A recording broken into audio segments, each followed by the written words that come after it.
In the quiet moments before dawn, when the world holds its breath between night and day, we can almost hear them. The distant thunder of bronze wheels on stone, the whisper of arrows through morning mist, the clash of shields that once decided the fate of nations. These are the echoes of wars fought when the world was young, when empires rose from dust and crumbled back to earth in the span of a single generation.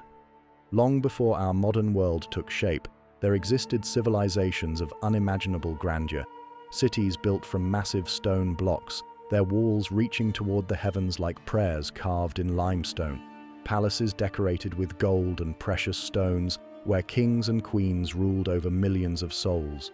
These were empires bound not by paper treaties or diplomatic ceremonies, but by the raw force of human ambition and the gleaming edge of bronze and iron. From the wine-dark waters of the Aegean Sea to the endless golden deserts of Mesopotamia, from the fertile banks of the Nile to the mysterious lands beyond the Caucasus Mountains, ancient wars shaped the very foundation of human destiny. These conflicts were not merely battles between armies, though armies they had in abundance. They were turning points that redirected the flow of history itself, cultural explosions that sent shockwaves across continents, and the birth of myths that still whisper to us through the centuries. Picture, if you will, a world where the greatest cities could vanish overnight, where entire civilizations could disappear so completely that we are still piecing together their stories 3,000 years later. A world where a single battle could determine whether Greek philosophy would flourish or Persian fire worship would spread across Europe. Where the outcome of a siege could decide whether democracy would be born or die in its cradle. These ancient warriors fought with weapons we can barely imagine using effectively. Massive bronze spears longer than a man is tall, chariots pulled by horses bred for speed and fury, siege engines that could hurl stones the size of houses over towering walls. They fought for reasons both noble and terrible, for the honor of their gods, for the safety of their families, for the glory of conquest, and sometimes simply because they knew no other way to live. But perhaps most remarkably, these wars gave birth to the stories that still shape how we see ourselves today. The courage of 300 Spartan warriors holding a mountain pass against impossible odds. The cunning of a wooden horse that brought down the greatest fortress in the ancient world. The ambition of a young Macedonian king who wept because there were no more worlds to conquer. These are not just historical events. They are the foundational myths of our civilization. The stories we tell ourselves about courage, honor, sacrifice, and the price of greatness. Tonight, as you drift towards sleep, let your mind wander back to those distant times. Feel the weight of bronze armor, hear the creak of leather and the jingle of harness as armies march across landscapes that have long since changed beyond recognition. Listen to the voices of men and women who lived and died for causes they believed were worth everything, in a world where the very survival of human civilization hung in the balance with every sunrise. The ancient world is calling to you across the centuries, inviting you to witness the conflicts that shaped everything we know today. Close your eyes and let the echoes of those long-ago wars carry you away to a time when gods walked among mortals, when heroes were born and legends were forged in the fires of battle, when the fate of all humanity could be decided by the courage of a few. Imagine a world where the mightiest civilizations on Earth simply vanished within a single human lifetime. Not conquered by superior armies, not slowly declining through centuries of decay, but disappearing so suddenly and completely that their very names became whispers in the wind. This is the mystery of the Bronze Age collapse, perhaps the most haunting catastrophe in all of human history. Around 1200 years before the birth of Christ, something extraordinary and terrible happened across the ancient world. The great palace cities of Mycenaean Greece, with their massive stone walls and golden treasures, fell silent. The mighty Hittite Empire, which had ruled central Anatolia for centuries and signed the world's first peace treaty, crumbled to dust. The new kingdom of Egypt, land of the pharaohs and the pyramids, barely survived as invaders poured across its borders. The prosperous trading city of Ugarit, where merchants from across the Mediterranean came to buy and sell their wares, burned to the ground and was never rebuilt. These were not small kingdoms or forgotten tribes. These were the superpowers of their age, civilizations that had stood for hundreds of years, that had built monuments we still marvel at today, that had created art and literature and systems of law that influenced all who came after them. The Palace of Knossos on Crete, with its labyrinthine corridors and stunning frescoes of dolphins and bull leapers, had been a center of power for over 1,000 years. The Hittite capital of Hattusa, carved into the living rock of central Turkey, commanded trade routes that stretched from the Black Sea to the Persian Gulf. Yet within the span of perhaps 50 years, they were gone, leaving behind only ruins and fragments, puzzles that archaeologists are still trying to solve. The mystery deepens when we realize that these collapses happened almost simultaneously across vast distances. There were no telephones or radio signals to coordinate such destruction. No single enemy army was powerful enough to defeat all these empires at once. The distances involved were staggering. From the Greek islands to the deserts of Syria is nearly 1,000 miles. From the mountains of Turkey to the banks of the Nile is even farther. Yet somehow, across this enormous expanse of the ancient world, the Bronze Age came crashing down like a house of cards in a hurricane. To understand the magnitude of this collapse, we must first appreciate what was lost. The Bronze Age civilizations were marvels of organization and sophistication. They had developed complex writing systems, some using hieroglyphs like the Egyptians, others using cuneiform like the Hittites, still others using the mysterious Linear B script of the Mycenaeans. They built massive fortifications, engineered sophisticated drainage systems, and created works of art that still take our breath away. The golden death mask of Agamemnon, the ivory and gold figurines from Mycenae, the elaborate bronze vessels found in Hittite temples, all testify to the skill and wealth of these lost civilizations. Their economies were intricate webs of trade and specialization. Tin from Cornwall mixed with copper from Cyprus to create bronze in workshops from Greece to Egypt. Amber from the Baltic shores found its way to Egyptian jewelry boxes. Lapis lazuli from Afghanistan adorned Mycenaean daggers. Cedarwood from Lebanon was used in Egyptian temples and Hittite palaces. This was a truly international economy, more connected in some ways than the world would be again for over 1,000 years. What could have caused such widespread devastation? The theories are as fascinating as they are frightening. Some scholars point to evidence of severe drought, years when the rains failed and crops withered in the fields. Tree ring data from ancient forests suggests that the eastern Mediterranean experienced a prolonged period of reduced rainfall around 1200 BC. Without adequate food production, populations would have been forced to abandon their cities and wander in search of sustenance.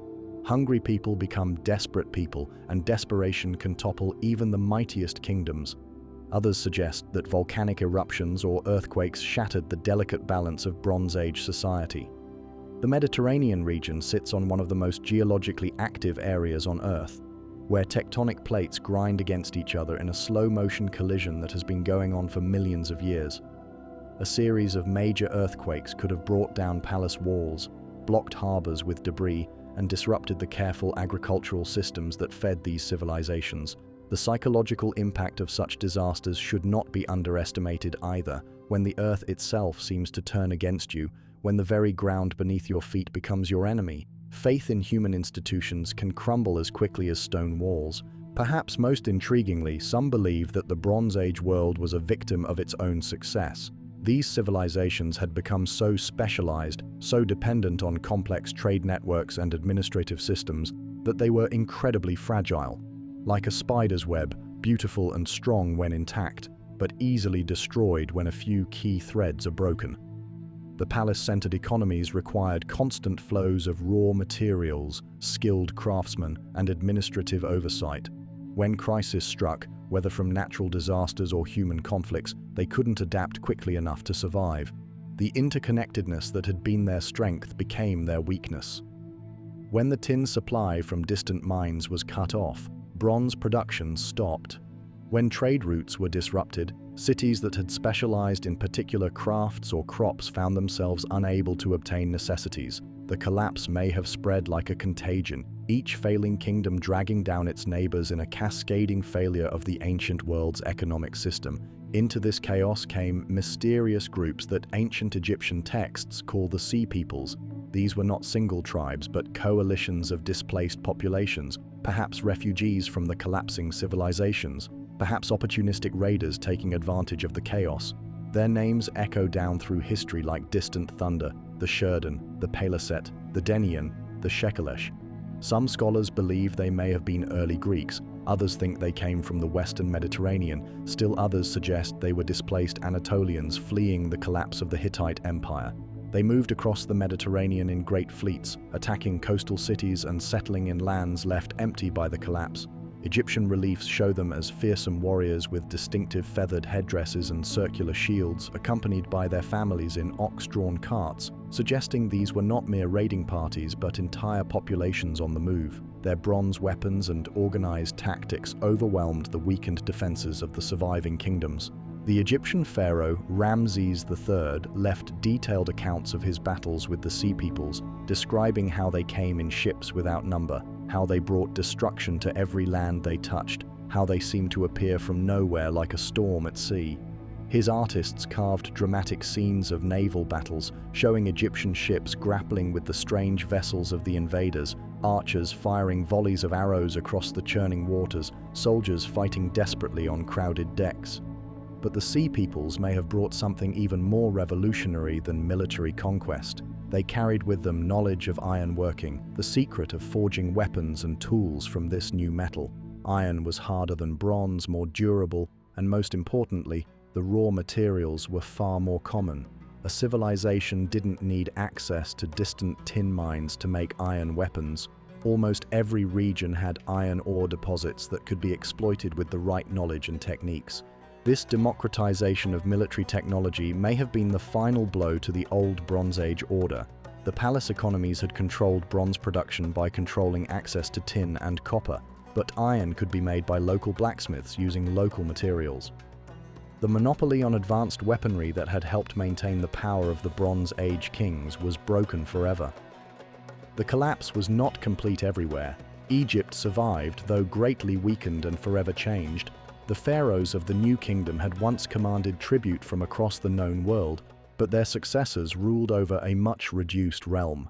Some cities in Greece and Anatolia managed to endure, though much reduced in size and power. But the sophisticated palace economies, the elaborate trade networks, the complex writing systems, all of these disappeared. In many places, people forgot how to write entirely. The Bronze Age world had been replaced by something simpler, more local, more fragmented. The archaeological evidence of this collapse is both dramatic and heartbreaking. At Pylos in Greece, archaeologists found the remains of a palace that had burned so fiercely that the clay tablets in the archive were baked hard, preserving them for posterity. The last entries record desperate attempts to organize coastal defenses, to gather bronze for weapons, to account for missing rowers in the royal fleet. At Ugarit in Syria, tablets were found scattered on the floor of the palace, as if the scribes had fled in the middle of their work. One contains a plea for help from a neighboring kingdom, a cry for aid that apparently went unanswered. Yet from this apparent catastrophe, something remarkable emerged. The collapse of the old order created space for new ideas, new ways of organizing society, new forms of art and literature. The Greek city-states that would later give birth to democracy and philosophy rose from the ashes of Mycenaean palaces. The Phoenicians, perhaps descendants of the Sea Peoples, became the greatest traders and navigators of the ancient world, carrying their alphabet to every corner of the Mediterranean.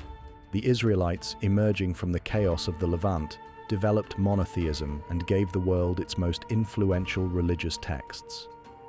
The Bronze Age collapse reminds us that even the mightiest civilizations are fragile, that the world we know can change in ways we never imagined. But it also shows us that human beings are remarkably resilient, that from the ruins of the old world we can build something new, something that might be even more wonderful than what came before. The dark ages that followed the collapse were not truly dark, but rather a time of transformation when new ideas could take root in soil cleared by catastrophe. As you drift towards sleep, picture those ancient cities in their final days, the last merchants counting their goods in empty marketplaces, their voices echoing in halls that would soon fall silent. the last scribes carefully storing their records in palace archives that would not be opened for 3,000 years, their reed pens scratching across clay tablets that captured the final moments of a dying world. The last kings looking out from their towers at a world that was changing beyond recognition, watching the ships of the sea peoples appear on the horizon like harbingers of a new age. Their civilization was ending, but their story was just beginning to echo through the ages, a reminder that all human achievements are precious precisely because they are not permanent. In the silence that followed the collapse, new voices would rise, new stories would be told, and the wheel of history would continue to turn, carrying us forward into the uncertain future that awaited beyond the Bronze Age sunset. In the soft twilight between history and myth, between what we know and what we dream, there stands a city on a hill overlooking the wine-dark sea. Its walls are built of massive stones fitted together so perfectly that not even a knife blade could slip between them. Its towers reach toward the heavens like fingers grasping for immortality. This is Troy, or Ilios as the Greeks called it, the city that may have launched 1,000 ships and inspired the greatest story ever told. The tale comes to us through the voice of a blind poet named Homer, who sang of heroes and gods, of love and betrayal, of a war that lasted 10 long years. But was it just a story, a beautiful fabrication woven from the dreams of ancient storytellers, or does it preserve the memory of a real conflict, a genuine war that echoed through the centuries until it became the foundation myth of Western civilization? The question has haunted scholars and dreamers for thousands of years. In the rolling hills of northwestern Turkey, near the modern village of Hizarlik, archaeologists have uncovered the remains of not one but many cities, layer upon layer of human settlement stretching back over 4,000 years. Each time one Troy was destroyed, another was built upon its ruins, like a phoenix rising from its own ashes. But which of these cities, if any, was the Troy of Homer's epic? The story begins, as so many ancient tales do, with the gods themselves. At a divine wedding, the goddess of discord threw a golden apple inscribed with the words, "For the fairest," among the assembled deities. 3 goddesses claimed it: Hera, queen of the gods; Athena, goddess of wisdom; and Aphrodite, goddess of love. Unable to decide between them, Zeus appointed a mortal judge, a young Trojan prince named Paris, son of King Priam.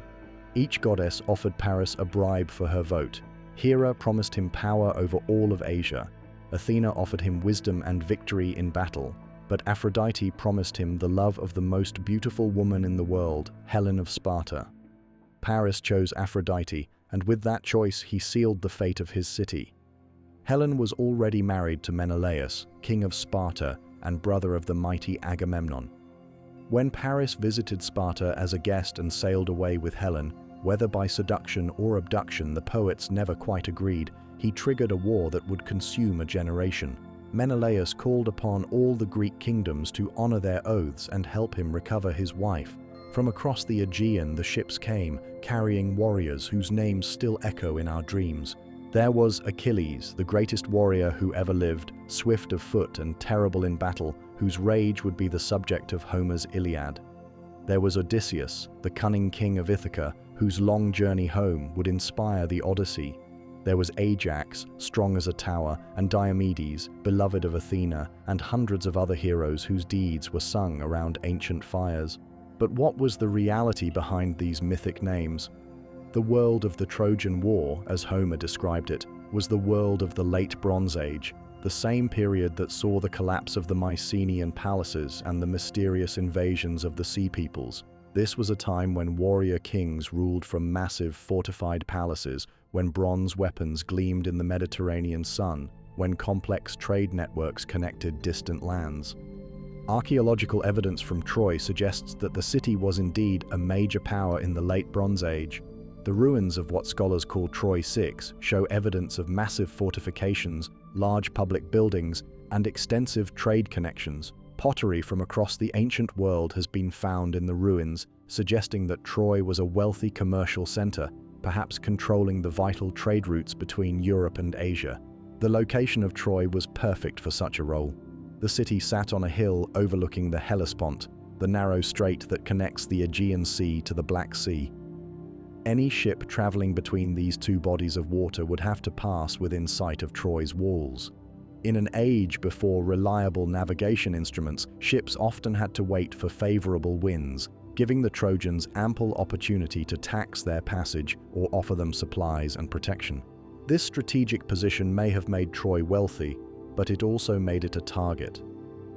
The Mycenaean Greeks were expanding their influence across the Aegean during this period, establishing trading posts and colonies from southern Italy to the coast of Asia Minor. A powerful city controlling access to the Black Sea and its rich sources of grain and metals would have been both a valuable prize and a dangerous obstacle.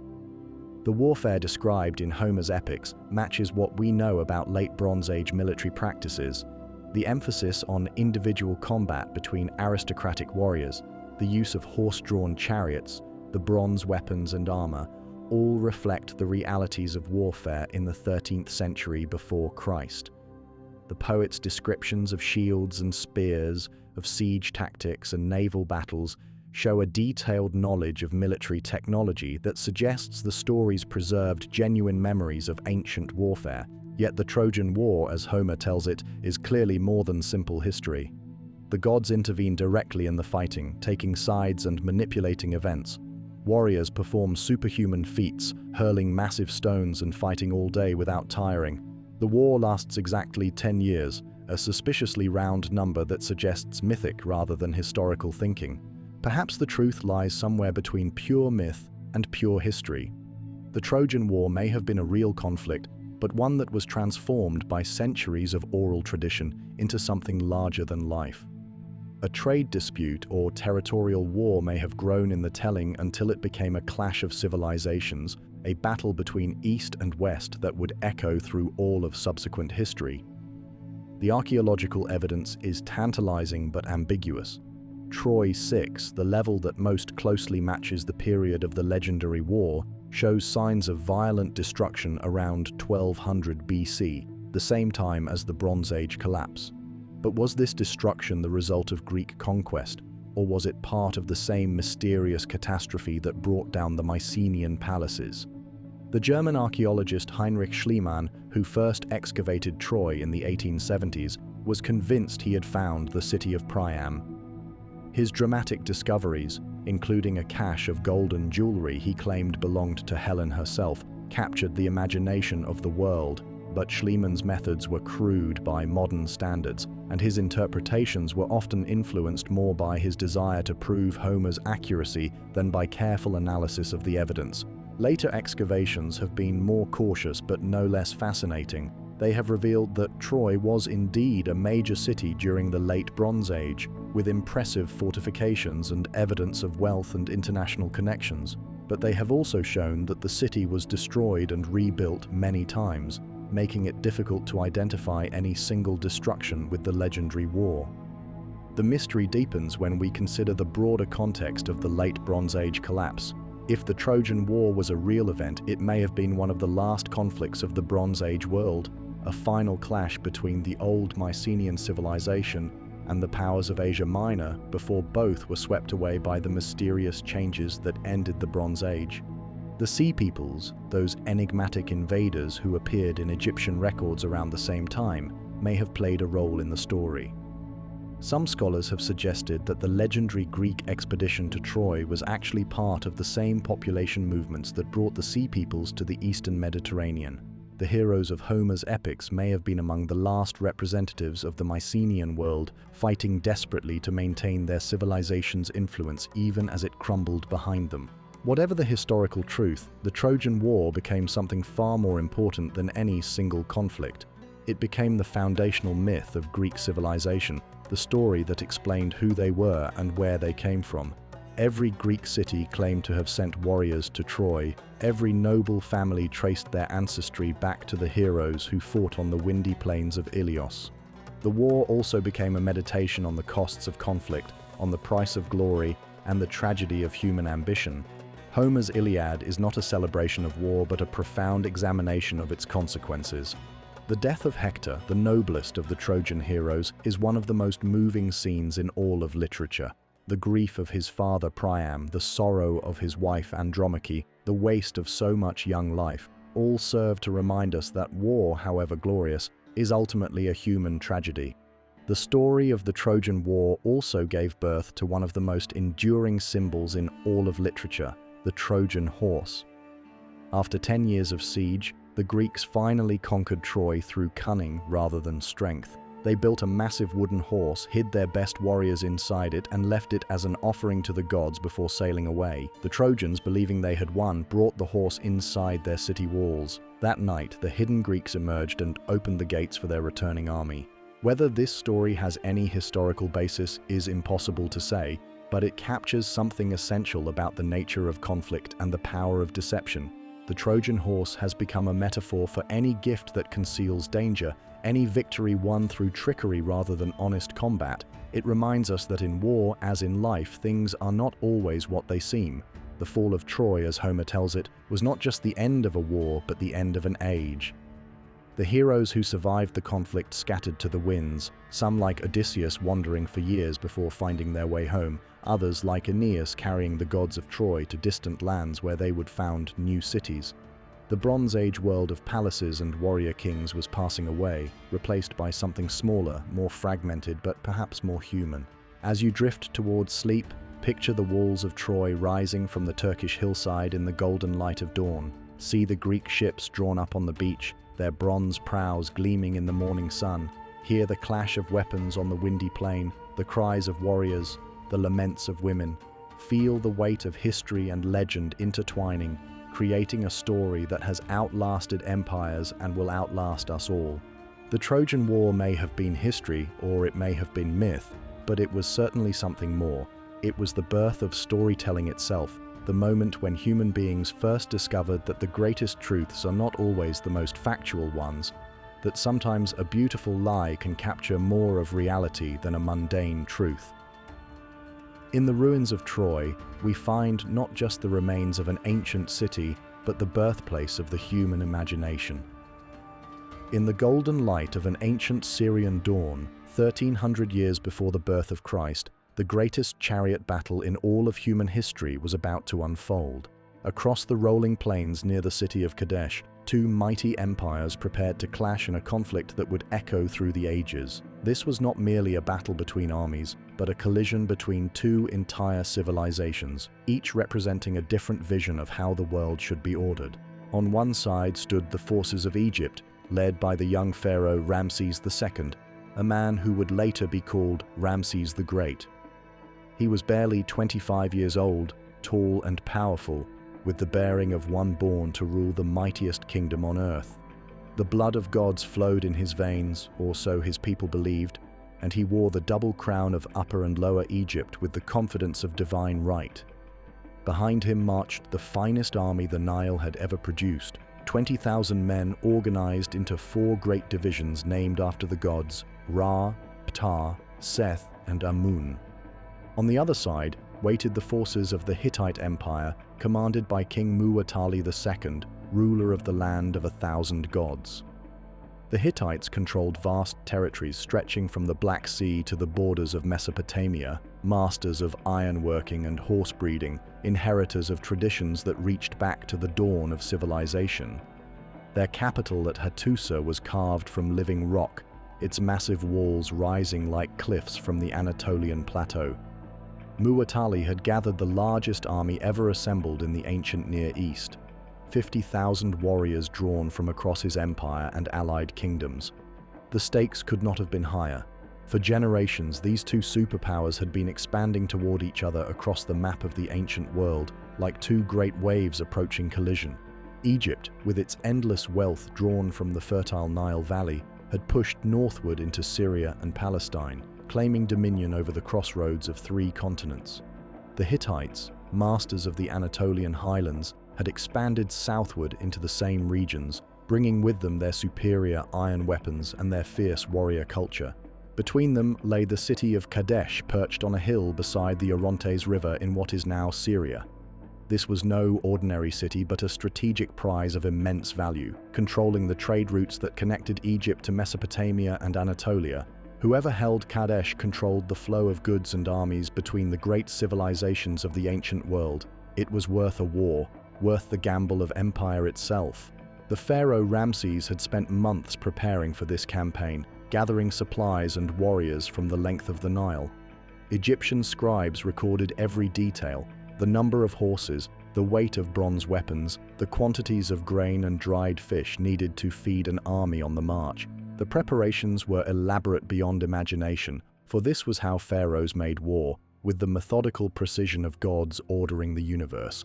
The Egyptian army was a magnificent sight as it marched north through Palestine and into Syria.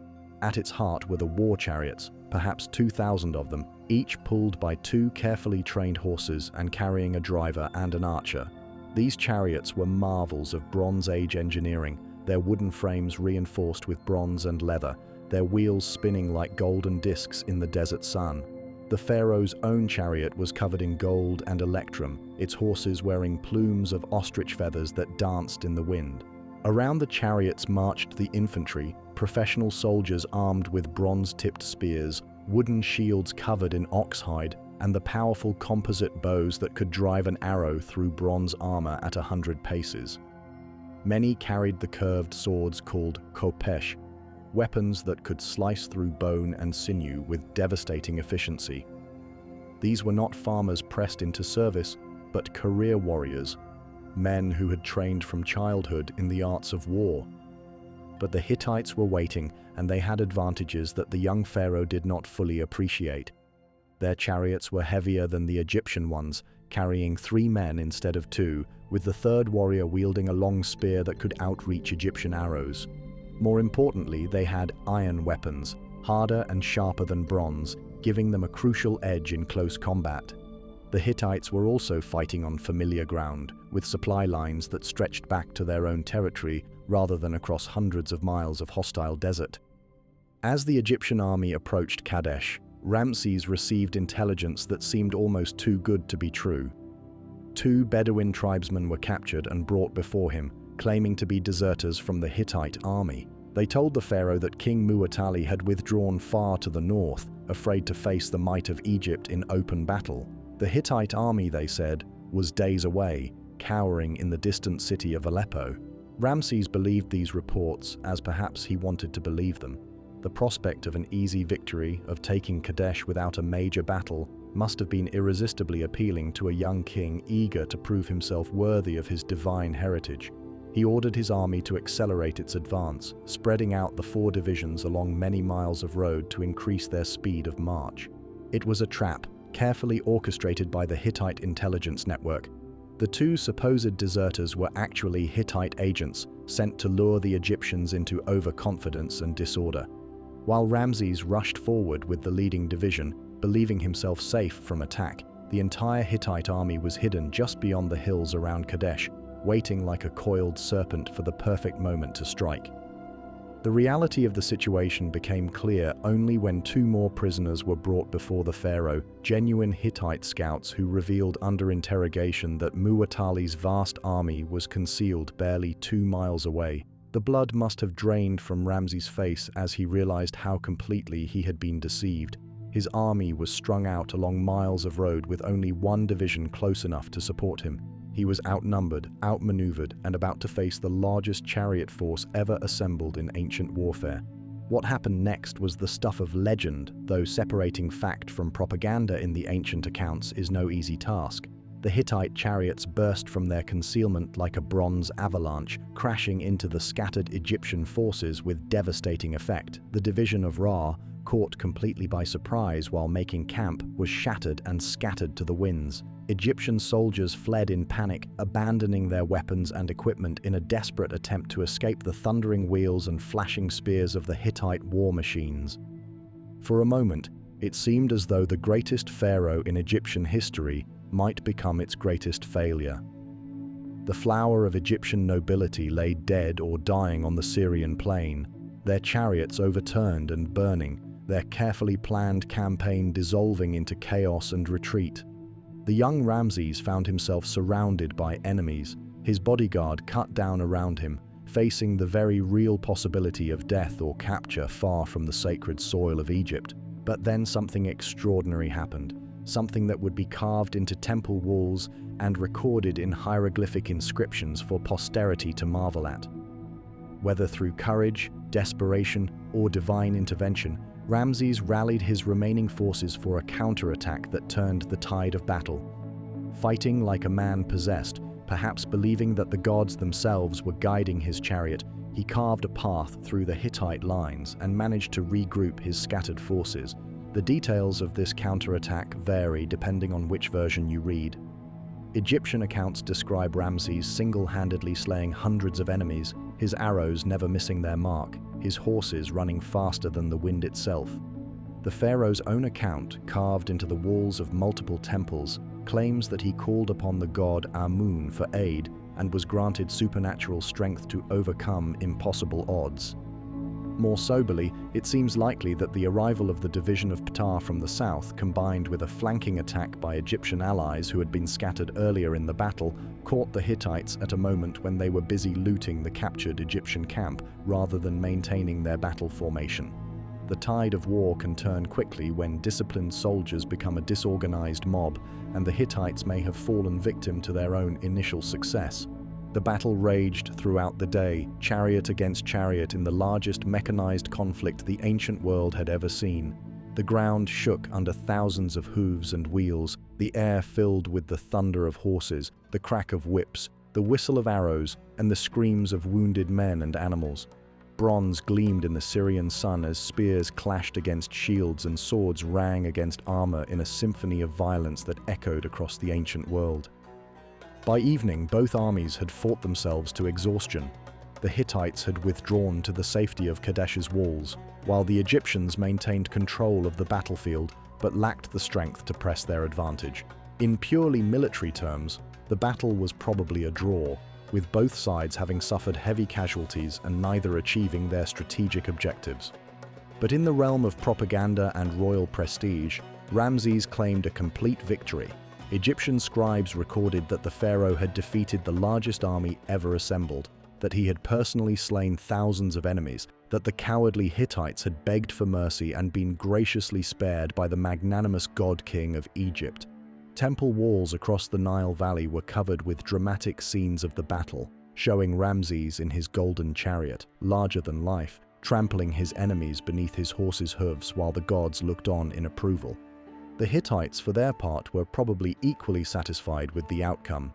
They had demonstrated that Egyptian expansion could be stopped, that even the mighty pharaoh was not invincible. King Muwatalli retained control of Kadesh and the surrounding territory, maintaining Hittite influence in the crucial Syrian borderlands. His strategic objectives had been largely achieved, even if the tactical victory had been less decisive than hoped. More importantly, both sides had learned a crucial lesson about the costs of warfare between major powers. The Battle of Kadesh had consumed enormous resources and achieved relatively little for either empire. Tens of thousands of men had died, countless chariots had been destroyed, and vast quantities of precious bronze had been lost or melted down in the fires of war. Both Egypt and the Hittite Empire were wealthy and powerful, but neither was wealthy enough to sustain such losses indefinitely. In the years following the battle, a remarkable transformation took place in the relationship between these two superpowers. Gradually, through diplomatic contacts and careful negotiations, they began to move away from confrontation toward cooperation. The process was slow and often interrupted by mutual suspicion, but eventually it produced something unprecedented in ancient history: the world's first recorded peace treaty between major powers. 16 years after the Battle of Kadesh, Ramses II and the new Hittite king Hattusili III signed a formal agreement that established the borders between their empires and pledged mutual assistance against common enemies. The treaty was written in both Egyptian hieroglyphs and Hittite cuneiform, carved into silver tablets that were exchanged between the royal courts. Copies were placed in the great temples of both kingdoms, under the protection of their respective gods. The treaty represents a profound shift in ancient thinking about international relations. Rather than viewing conflict as inevitable and conquest as the only path to security, these two great powers chose to pursue their interests through negotiation and compromise. They established diplomatic protocols, arranged for the extradition of refugees and fugitives, and even planned dynastic marriages to cement their alliance. This early experiment in diplomacy was remarkably successful. The Egyptian-Hittite peace lasted for the remainder of both empires' existence, allowing both civilizations to focus their energies on internal development rather than external warfare. Trade flourished between the two kingdoms, cultural exchanges enriched both societies, and the resources that had once been devoted to military campaigns could be redirected toward monumental construction projects and artistic achievements. The Battle of Kadesh thus marks a turning point not just in the history of these two empires, but in the evolution of human civilization itself. It demonstrated that even the most powerful rulers could not achieve their goals through warfare alone, that diplomacy and negotiation might sometimes accomplish more than conquest and domination. In the scorching heat of the Syrian desert, among the wreckage of chariots and the cries of the wounded, the seeds of international law and peaceful coexistence were planted. As you drift toward sleep, imagine the silence that fell over the battlefield as the sun set on that distant day in 1300 BC. Picture the exhausted warriors tending their wounds, the horses standing with heads lowered, the broken chariots scattered across the plain like the discarded toys of giants. In that moment of quiet after the storm, perhaps both sides began to understand that there might be a better way, that the glory of war was not worth its terrible cost. The echoes of Kadesh would resonate through history, reminding future generations that even the mightiest empires must sometimes choose between the sword and the olive branch, between the pursuit of dominance and the wisdom of peace. In learning to make that choice, humanity took one of its first tentative steps toward a more civilized world. In the pale light of dawn on a September morning in 490 BC, a lone runner named Eucles stumbled into the agora of Athens, his legs trembling with exhaustion, his lungs burning from the 26 miles he had just covered across the hills of Attica. The words he gasped out between ragged breaths would echo through history. "We have won." Then he collapsed and died, his heart finally giving out after carrying the most important message in Western civilization. The Battle of Marathon was over, and against all odds, the Greeks had defeated the mighty Persian Empire. But this moment of triumph was just one scene in a much larger drama, a 50-year struggle between two completely different ways of viewing the world. On one side stood the Persian Empire, the largest and most powerful state the world had ever known, stretching from India to the shores of the Aegean Sea. On the other side stood the fractious, quarrelsome city-states of Greece, united only by language, religion, and a fierce love of independence that would rather see them dead than enslaved. The conflict began, as so many wars do, with a misunderstanding that spiraled out of control. The Greek cities of Ionia, on the coast of what is now Turkey, had been conquered by the Persians decades earlier, but had never fully accepted their new masters.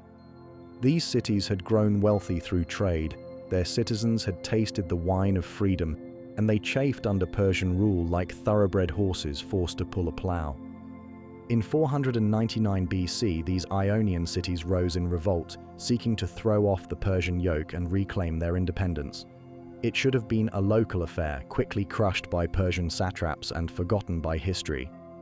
But the Ionians had allies across the Aegean, and when they sent messengers to the Greek mainland begging for help, some cities answered the call. Athens, the great democracy of Attica, sent 20 ships and a few hundred soldiers to aid their Ionian cousins. It was a gesture more symbolic than practical, but it would have consequences far beyond what anyone could have imagined. The Athenians helped the rebels capture and burn the Persian city of Sardis, then quickly returned home, thinking their obligation fulfilled. But King Darius of Persia did not see it that way. To him, this was not a minor intervention, but an act of war, an unprovoked attack on Persian territory by a barbarous city that dared to defy the King of Kings. Darius was the heir to a tradition of conquest that stretched back to Cyrus the Great, the ruler of an empire that had never known defeat, the earthly representative of Ahura Mazda, the god of light and truth. The Persian Empire was unlike anything the Greeks had ever encountered, where Greece was a patchwork of tiny city-states, each jealously guarding its independence. Persia was a vast, unified realm governed by a single will. Where Greek armies were citizen militias who fought for a few weeks, then returned to their farms and workshops, Persian forces were professional soldiers drawn from across the known world. Where Greek wealth came from trade and craftsmanship, Persian riches flowed from the tribute of subject peoples and the gold mines of distant provinces. Darius commanded resources that must have seemed infinite to the Greeks. His treasury could finance armies larger than entire Greek populations. His engineers could bridge the widest rivers, dig canals through mountains, and build roads that stretched for thousands of miles. His diplomats spoke a dozen languages and understood the customs of 100 different peoples. When he decided to punish Athens for its interference in Ionian affairs, he was bringing the full weight of the civilized world down upon a single rebellious city. The first Persian expedition, in 492 BC, was destroyed by a storm off Mount Athos that sank 300 ships and drowned 20,000 men. But Darius was not discouraged. The next year, he sent another force, this one commanded by his nephew Artaphernes and the Median general Datis. 600 ships carried 25,000 men across the Aegean, island-hopping through the Cyclades like stepping stones toward the Greek mainland. The Persians landed first at Eretria, Athens' ally in the Ionian expedition. After a brief siege, the city was taken by treachery, its population enslaved, its temples burned in revenge for Sardis. Then the fleet sailed south to Marathon, a plain on the northeastern coast of Attica, where the horses of the Persian cavalry could operate freely and the army could establish a secure beachhead for the march on Athens. Athens stood alone. Sparta, the greatest military power in Greece, was celebrating a religious festival and claimed it could not march until the moon was full. Other Greek cities waited to see which way the wind would blow before committing themselves. Only tiny Plataea, bound to Athens by old oaths of friendship, sent 1,000 men to stand beside their allies. The Athenian army that marched out to meet the Persians numbered perhaps 11,000 men, mostly farmers and craftsmen who had set aside their plows and hammers to take up spear and shield. They were led by 10 generals elected by the Democratic Assembly, but effective command fell to Miltiades, a grizzled veteran who had fought against Persians before and understood their strengths and weaknesses. For 5 days, the two armies faced each other across the plain of Marathon, neither willing to make the first move. The Persians waited for their cavalry to arrive from the ships, while the Greeks hoped desperately for Spartan reinforcements that might never come. It was a test of nerves as much as military strength, with the fate of democracy itself hanging in the balance. On the 6th day, Miltiades learned that the Persian cavalry had been temporarily withdrawn, probably to be loaded back onto ships for a direct assault on Athens while the Greek army was away. This was his chance, perhaps his only chance, to strike before the overwhelming Persian advantages in numbers and equipment could be brought to bear. The Greek attack was a masterpiece of tactical innovation. Instead of advancing in the traditional phalanx formation with equal strength across the entire line, Miltiades weakened his center and strengthened his wings. When the Greeks charged, shouting their ancient war cry and running the last 200 yards at full speed, the Persian center held and even pushed forward, but the Greek wings enveloped the enemy flanks like the arms of a giant embrace. What followed was slaughter. The Persians, caught in a closing trap with the sea at their backs, fought desperately but could not break free. Their wicker shields and linen armor were no match for Greek bronze. Their short spears could not reach past the points of Greek sarissæ. When the battle was over, the plain of Marathon was littered with 6,400 Persian dead, while Greek losses numbered only 192. But Marathon was only the beginning. Darius spent the next 10 years planning his revenge, gathering the largest army in human history for a campaign that would not just punish Athens, but conquer all of Greece. When he died in 486 BC, his son Xerxes inherited both the throne and the obsession with Greek submission. Xerxes was determined to succeed where his father had failed, but he would do so with such overwhelming force that resistance would be impossible. For 4 years, he gathered troops from every corner of his empire: Persians and Medes, Babylonians and Assyrians, Indians and Scythians, Phoenicians and Egyptians. The historian Herodotus claimed the army numbered 1,700,000 men, a figure that was probably exaggerated but still gives some sense of the enormous scale of the undertaking. This was not just an army, but an entire civilization on the march. Engineers went ahead to build bridges across rivers and cut roads through mountains. Supply ships followed the coast, carrying grain and equipment for the vast host. Xerxes himself traveled in royal splendor, his tent city appearing each night like a magical palace conjured from the desert air. The centerpiece of Persian engineering was the bridge across the Hellespont, the narrow strait that separates Europe from Asia. Hundreds of ships were lashed together and covered with planks to create a roadway nearly a mile long. For 7 days and 7 nights, the army crossed from Asia into Europe, a river of humanity flowing across the wine-dark sea that had never seen anything like it before or since. The Greeks, watching this approaching avalanche, despaired. Many cities immediately submitted, sending earth and water as tokens of surrender. Others debated whether resistance was even possible against such overwhelming odds. But a coalition of 31 city-states led by Sparta and Athens chose to fight, knowing they faced almost certain destruction, but preferring death to slavery. The first major battle came at Thermopylae, a narrow pass in central Greece where the mountains came down almost to the sea, leaving only a wagon-wide gap between the cliffs and the water. Here King Leonidas of Sparta took his stand with 300 Spartan warriors and perhaps 7,000 allies, determined to hold the pass as long as possible to give the rest of Greece time to prepare.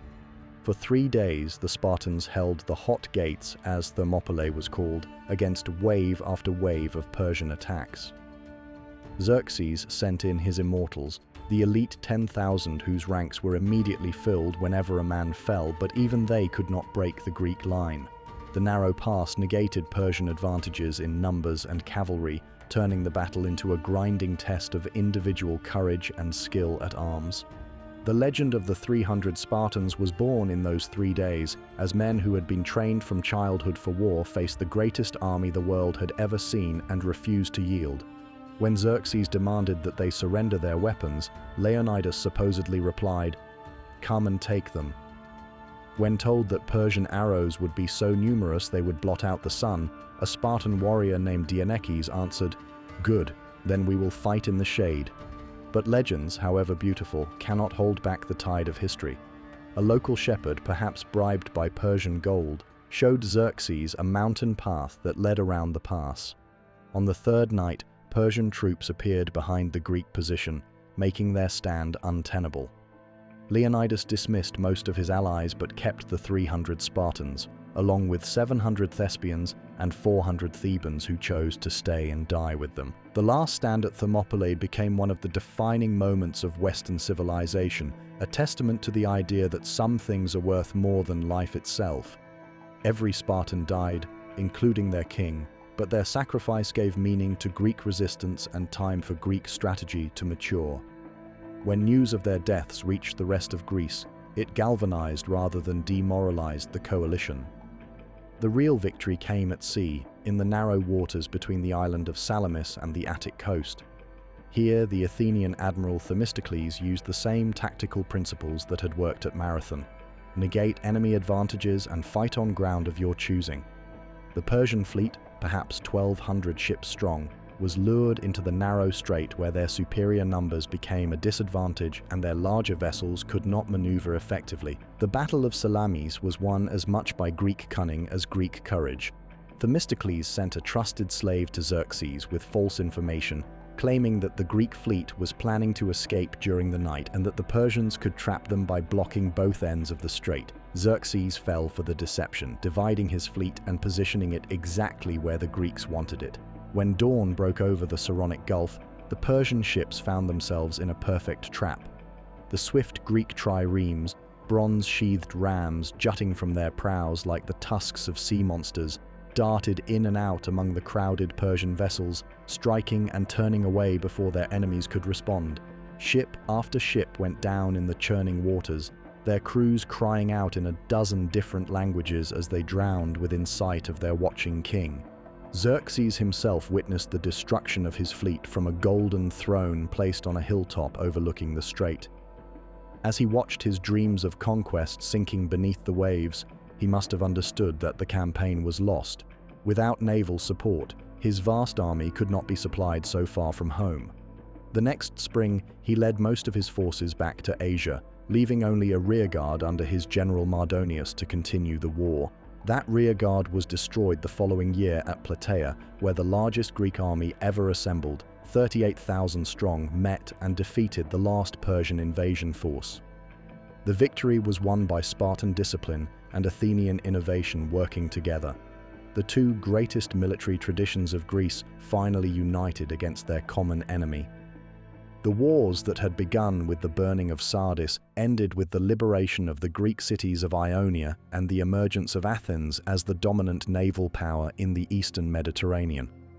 But more than territory or tribute was at stake in these conflicts. The Persian Wars created for the first time a sense of pan-Hellenic identity that transcended the traditional boundaries of city and tribe. Greeks had always known they were different from barbarians, but the Persian Wars gave concrete meaning to that difference. They were the people who had chosen freedom over slavery, democracy over despotism, citizen soldiers over professional armies. They were the heirs of Marathon and Salamis, the children of heroes who had faced impossible odds and emerged victorious through courage and cleverness. This sense of Greek identity would shape Western civilization for millennia to come. The idea that small, free communities could defeat large autocratic empires became a foundational myth of democratic societies. The notion that the West represented liberty and the East represented tyranny, however oversimplified, grew from the soil of these ancient battlefields. The Persian Wars also marked the beginning of the Golden Age of Athens, the period that gave the world Pericles and Socrates, the Parthenon, and the great tragedies of Aeschylus and Sophocles. The confidence born of victory over the mightiest empire on earth fueled an explosion of creativity and intellectual achievement that would influence human thought for thousands of years. Yet the wars also planted the seeds of future conflicts. The unity forged in the crucible of Persian invasion did not long survive the return of peace. Within 50 years, Athens and Sparta would be at each other's throats in the devastating Peloponnesian War, proving that Greeks could be as dangerous to each other as any foreign enemy. As you drift towards sleep, picture the moment when Euclides stumbled into the Athenian agora with news of Marathon, when a few thousand farmers and craftsmen learned they had defeated the greatest empire on earth.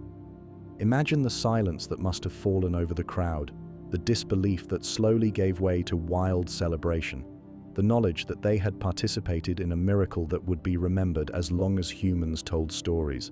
In that moment, something new was born in the world.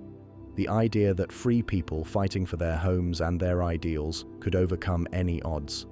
It was an idea that would inspire revolutions and rebellions for thousands of years to come, a flame lit on the plain of Marathon that still burns in the hearts of all who dream of liberty. The West, in all its complexity and contradiction, was born in the dust of those ancient battlefields, forged in the fire of Persian spears and tempered in the waters of Salamis. In the summer heat of 431 BC, as olive groves ripened across the hills of Attica and fishermen mended their nets in the harbors of the Aegean, two ways of life that had stood side by side for generations prepared to tear each other apart. The greatest civil war in Greek history was about to begin, a conflict so devastating that it would exhaust the victor almost as much as the vanquished, leaving all of Greece vulnerable to the very foreign conquest they had once united to resist. On one side stood Athens, the radiant city of marble and democracy, mistress of the seas and patron of the arts. Her citizens walked beneath the shadow of the Parthenon, debated in the agora where Socrates would soon begin asking his unsettling questions, and ruled an empire that stretched across the Aegean like a web of silver connecting hundreds of islands and coastal cities. Athens was the future made manifest, a place where any citizen could speak his mind, where artists and philosophers gathered from across the known world, where the human spirit seemed to have found its perfect expression in stone and law. On the other side waited Sparta, the iron city of the Peloponnese, where boys were taken from their mothers at age 7 to begin a lifetime of military training, where weak infants were left on mountain slopes to die, where the very word Spartan had come to mean austere, disciplined, and utterly without mercy. Sparta was the past preserved in amber, a warrior society that had changed little since the days of Homer, a place where honor mattered more than comfort and duty more than happiness. These two cities had once fought together against the Persian tide, their bronze shields locked in the same phalanx, their ships sailing side by side toward the narrows of Salamis. But victory had bred suspicion, and prosperity had nurtured ambition. Athens had used her naval supremacy to build an empire, transforming the voluntary alliance against Persia into something that looked uncomfortably like an Athenian empire ruling over subject states. Sparta, with her land-based military tradition and her deep conservatism, watched this transformation with growing alarm. The immediate cause of the war was almost trivial, a dispute between two minor cities over trade routes and colonial rights. But behind this surface disagreement lay fundamental questions about how Greeks should live, how they should govern themselves, and whether the unity forged in the crucible of the Persian Wars could survive the return of peace and prosperity. Athens represented democracy, innovation, and empire. Her citizens believed that human beings could perfect themselves through reason and debate, that the best government was one where every free man had a voice, that culture and commerce were as important as military might. The Athenian Empire brought prosperity and learning to the cities under its protection, but it also demanded tribute and obedience, backing its demands with the most powerful navy the Mediterranean had ever seen. Sparta embodied oligarchy, tradition, and military excellence. Her ruling class believed that virtue came through discipline and sacrifice, that the best government was one where the wisest and strongest made decisions for everyone else, that a warrior's honor was worth more than all the gold in the world. The Spartan system produced the finest soldiers in Greece, men who would rather die than retreat, but it also created a rigid society where innovation was suspect and individual expression was ruthlessly suppressed. The war began, as Thucydides would later write, when fear, honor, and interest drove these two great powers toward an inevitable collision. Sparta feared Athenian expansion, Athens feared Spartan intervention in her empire, and both sides convinced themselves that war was not only necessary but winnable. The Athenian strategy was crafted by Pericles, the great statesman who had guided the city to the height of its power and glory. His plan was elegant in its simplicity. Avoid land battles where Spartan superiority was overwhelming, rely on naval power to maintain the empire and its tribute, and wait behind the long walls that connected Athens to her port at Piraeus until the enemy exhausted himself against impregnable defenses. The long walls were one of the engineering marvels of the ancient world, parallel fortifications that created a secure corridor from the city to the sea. As long as Athens controlled the waters around Attica, she could import grain from the Black Sea colonies, maintain communication with her empire, and outlast any siege. The walls made Athens into an island surrounded not by water but by hostile territory, connected to the wider world only through the silver highway of the sea. But the Spartan strategy was equally logical, if more brutal. King Archidamus would lead the Peloponnesian army into Attica each summer, devastating the countryside, burning crops, and cutting down olive trees that had taken generations to grow.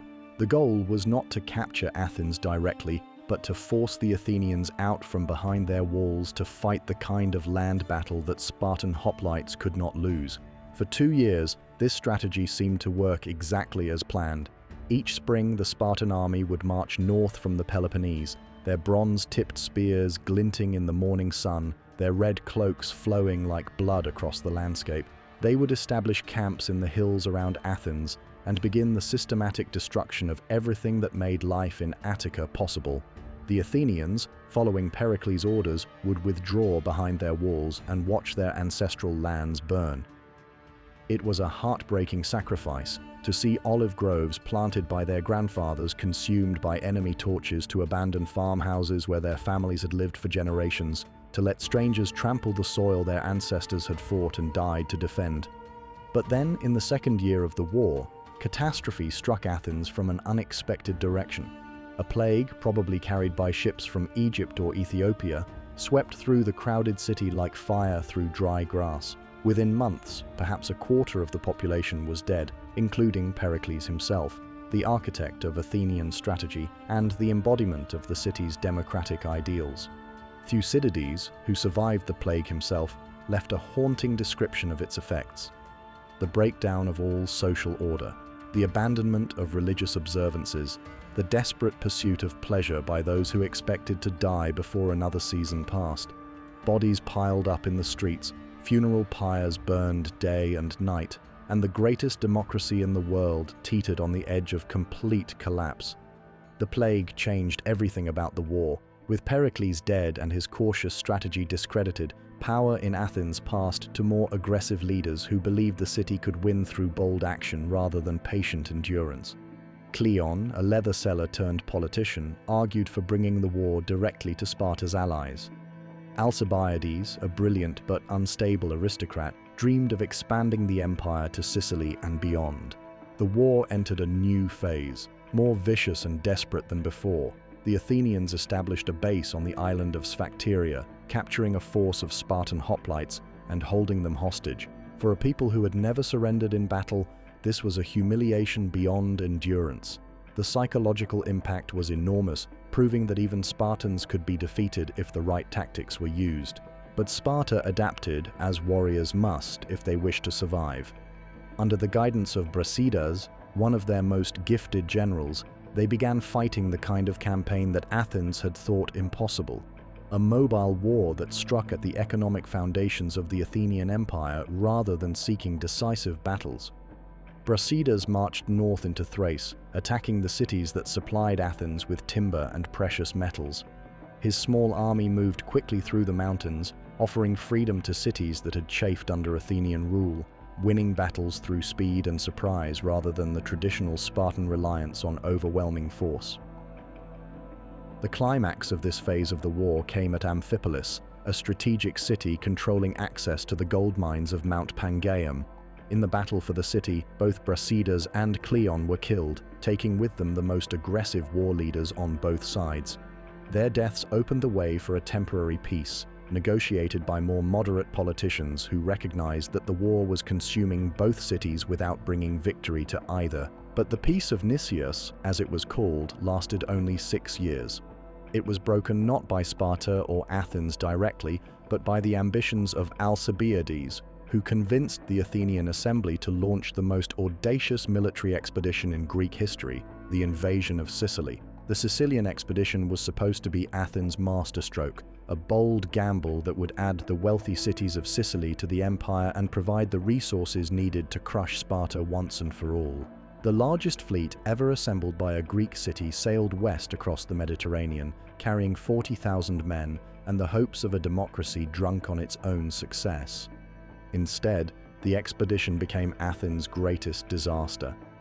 Poor leadership, political infighting, and the fierce resistance of Syracuse turned what should have been a quick conquest into a 2-year nightmare of siege warfare and naval battles. When the end came, it was complete and devastating. The entire Athenian force was either killed or sold into slavery, their ships burned or captured, their dreams of Western Empire buried in the quarries of Syracuse. The destruction of the Sicilian expedition marked the beginning of the end for Athens.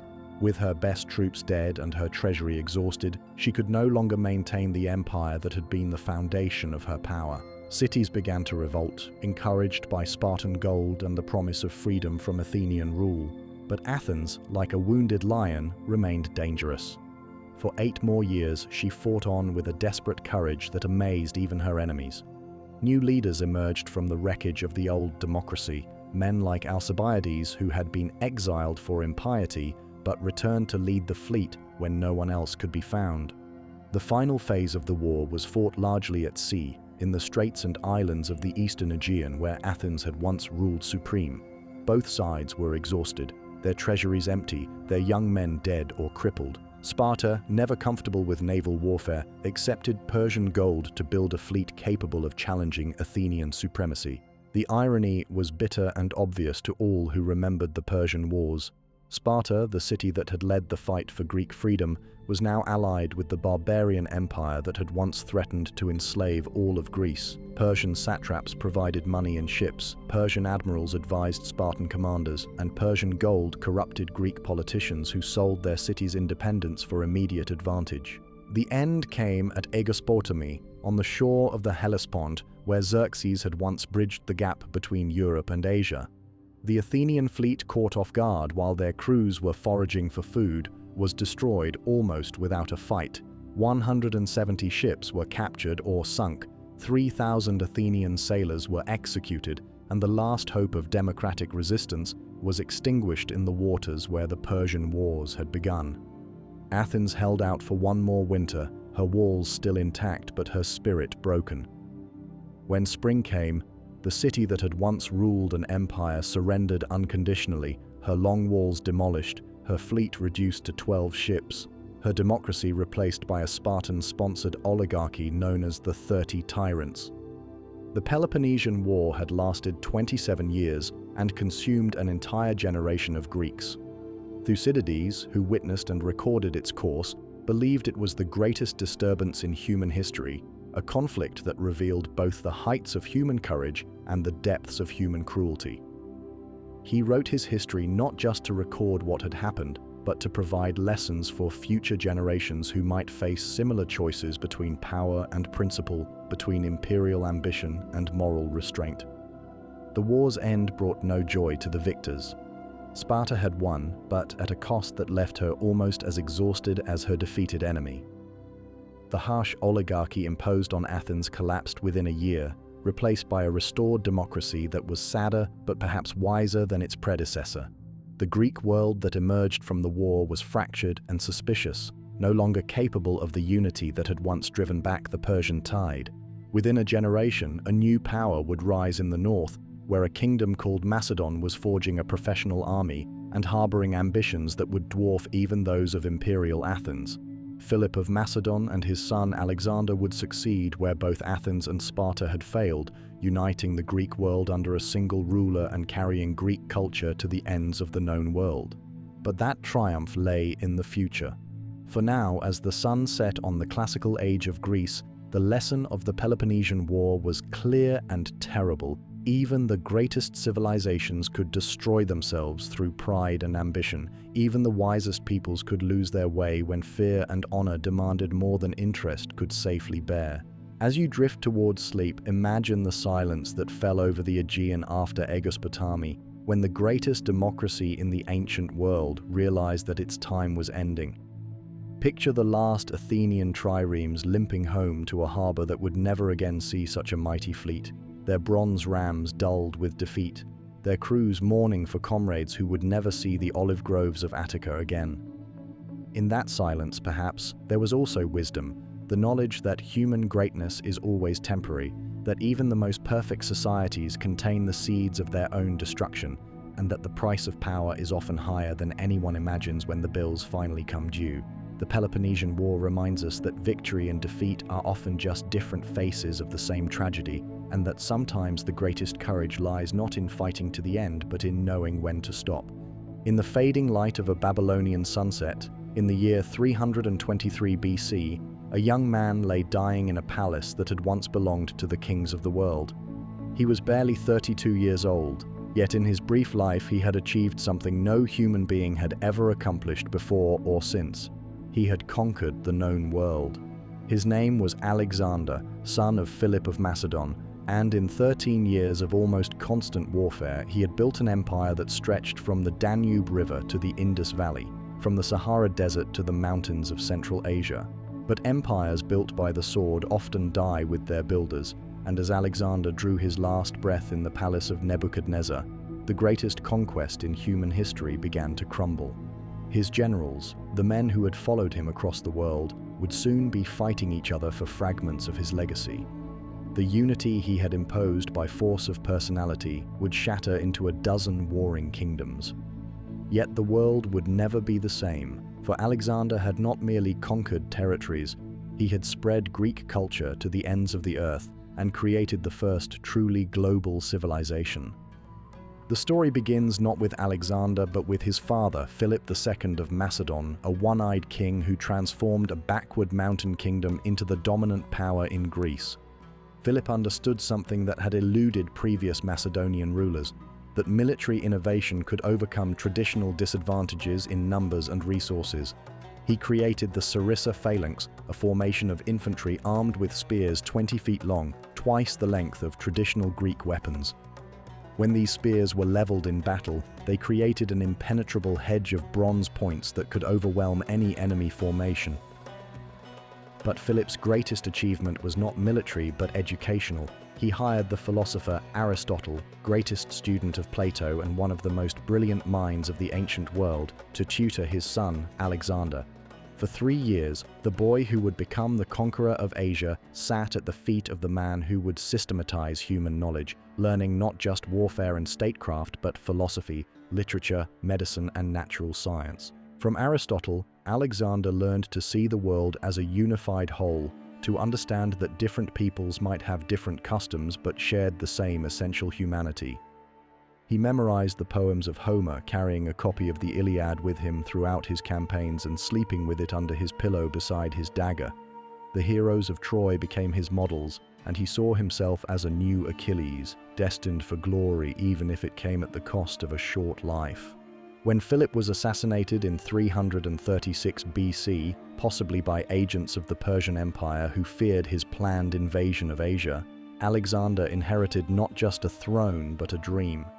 For generations, Greeks had spoken of revenge against Persia for the invasions of Darius and Xerxes. Philip had spent years preparing for this campaign, forging alliances, training armies, and accumulating the resources needed for such an enormous undertaking.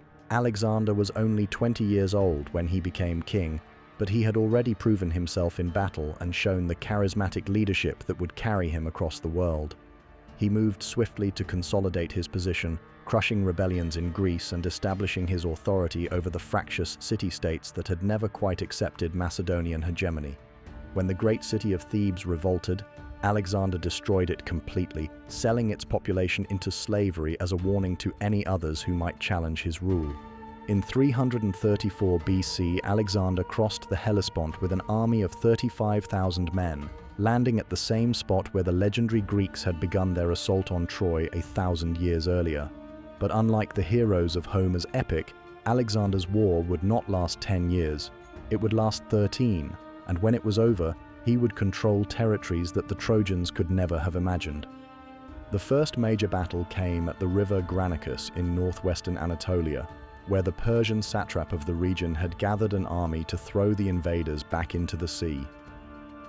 Alexander led the charge personally, plunging into the river at the head of his cavalry while arrows whistled around him and Persian nobles tried to cut him down with their curved swords. It was a reckless display of courage that nearly cost him his life, but won him the devotion of his soldiers and established his reputation as a warrior king who shared their dangers. Victory at Granicus opened the door to Asia Minor, and Alexander moved swiftly to capitalize on his success. City after city submitted to his advance, some out of fear, others because they saw him as a liberator from Persian rule. The Greek cities of Ionia, which had been under Persian control for 2 centuries, welcomed him as the fulfillment of their dreams of freedom. But it was at Issus in 333 BC that Alexander first faced the might of the Persian Empire in all its glory. Darius III, great-great-grandson of the Darius who had invaded Greece, had assembled an army that ancient sources claim numbered over 500,000 men. The reality was probably closer to 100,000, but even that was a force larger than anything Alexander had previously encountered. The Battle of Issus became one of the defining moments of ancient warfare, a clash between the disciplined phalanxes of Macedonia and the colorful but less organized forces of the Persian Empire. Alexander personally led a cavalry charge that broke through the Persian left wing and drove straight toward the Golden Chariot where Darius himself commanded the battle. The sight of the Macedonian king, his armor gleaming, his sword red with Persian blood, racing toward him across the battlefield, was more than the Persian monarch could bear. Darius fled, abandoning his army, his treasure, and even his family to save his own life. The victory at Issus was more than military, it was psychological. For the first time in 2 centuries, a Persian army had been routed by European forces, and the great king himself had run from the battlefield like a common soldier. Alexander's reputation spread across the ancient world like wildfire, and subject peoples began to wonder whether the Persian Empire was truly as invincible as it had seemed.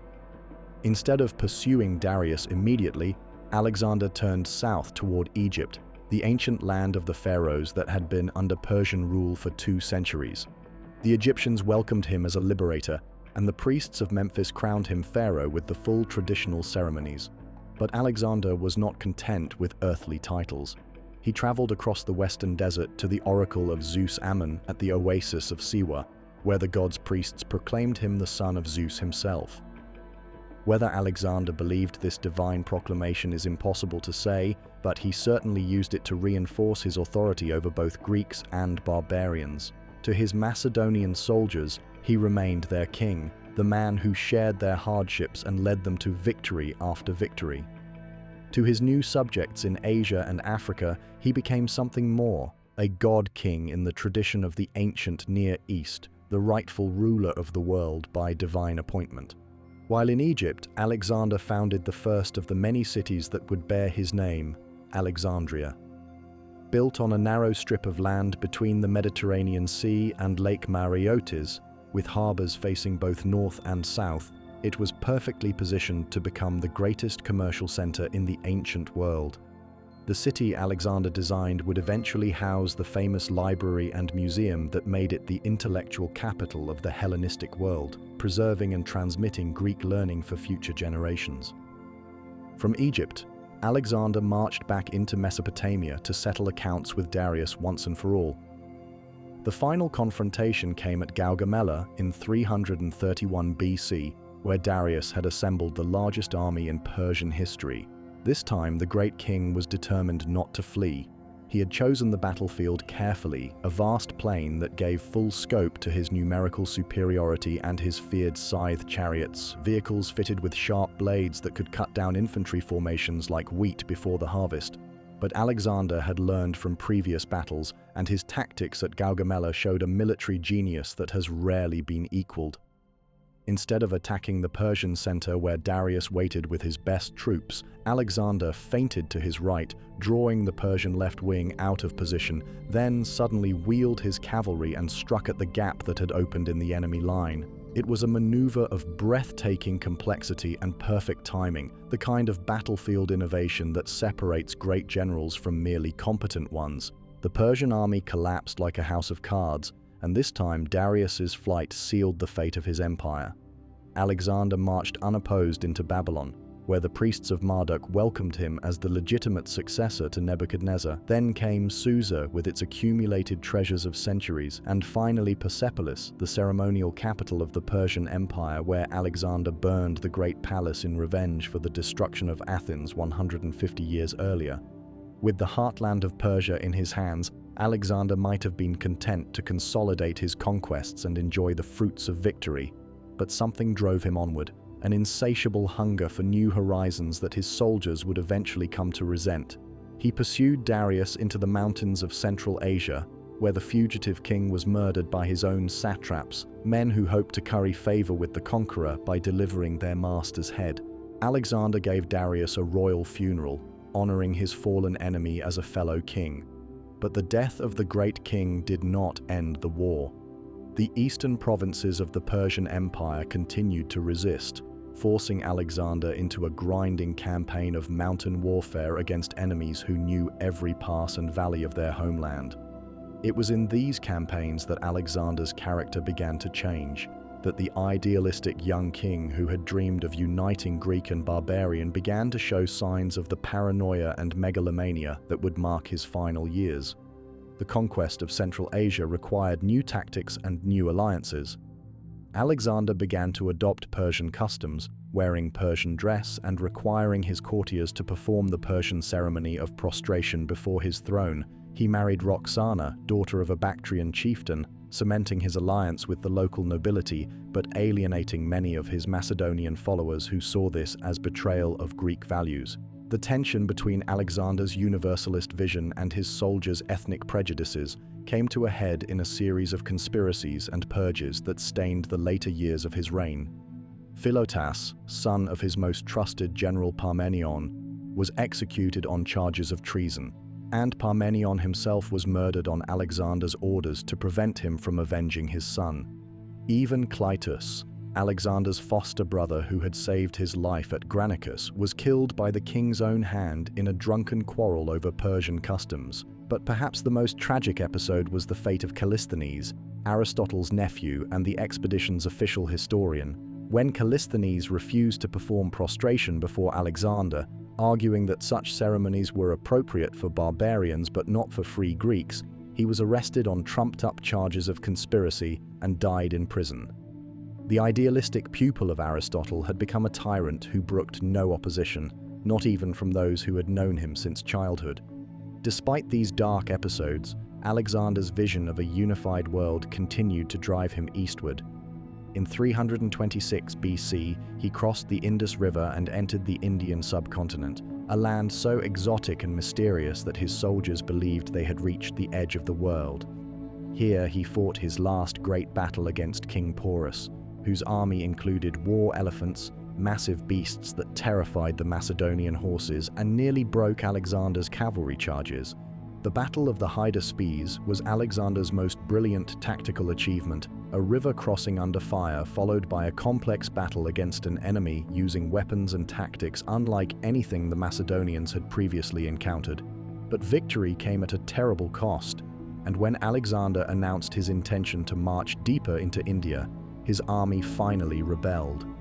These were men who had followed him for 8 years across the known world, who had endured heat and cold, hunger and disease, separation from their families and the constant threat of death.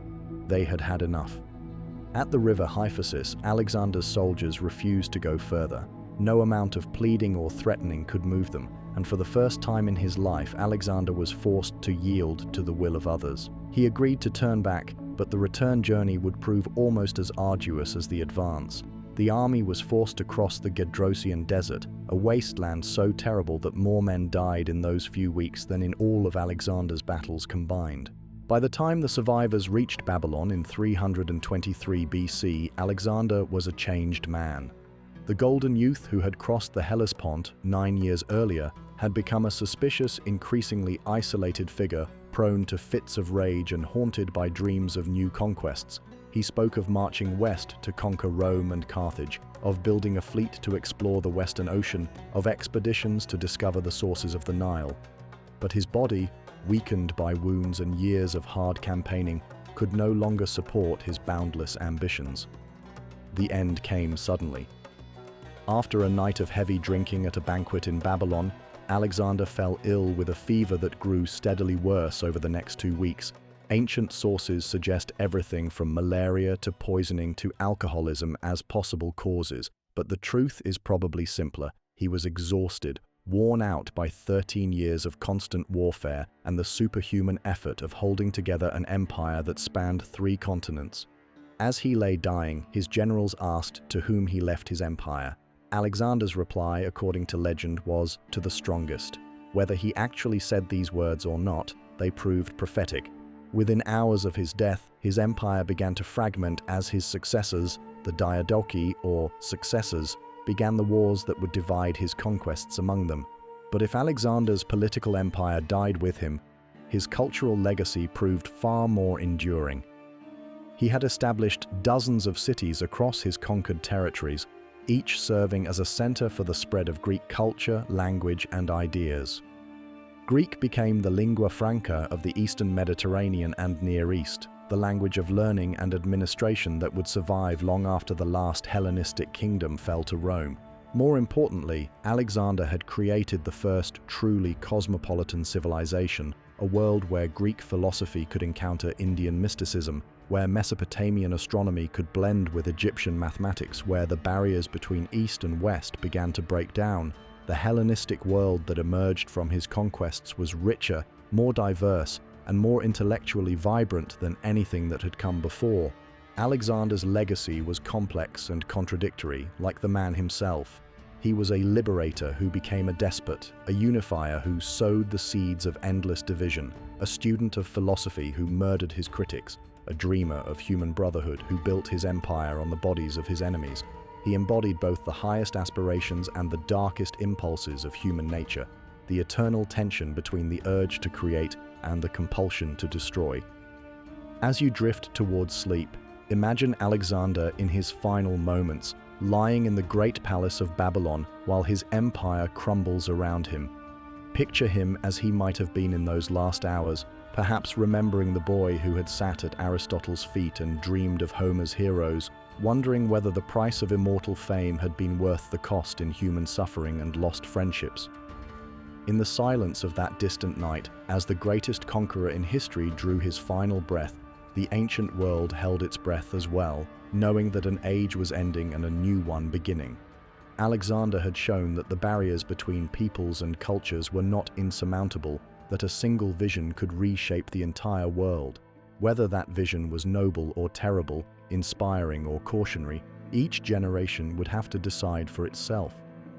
But none could deny that for one brief, shining moment, a young man from Macedonia had held the whole world in his hands and dreamed of making it one.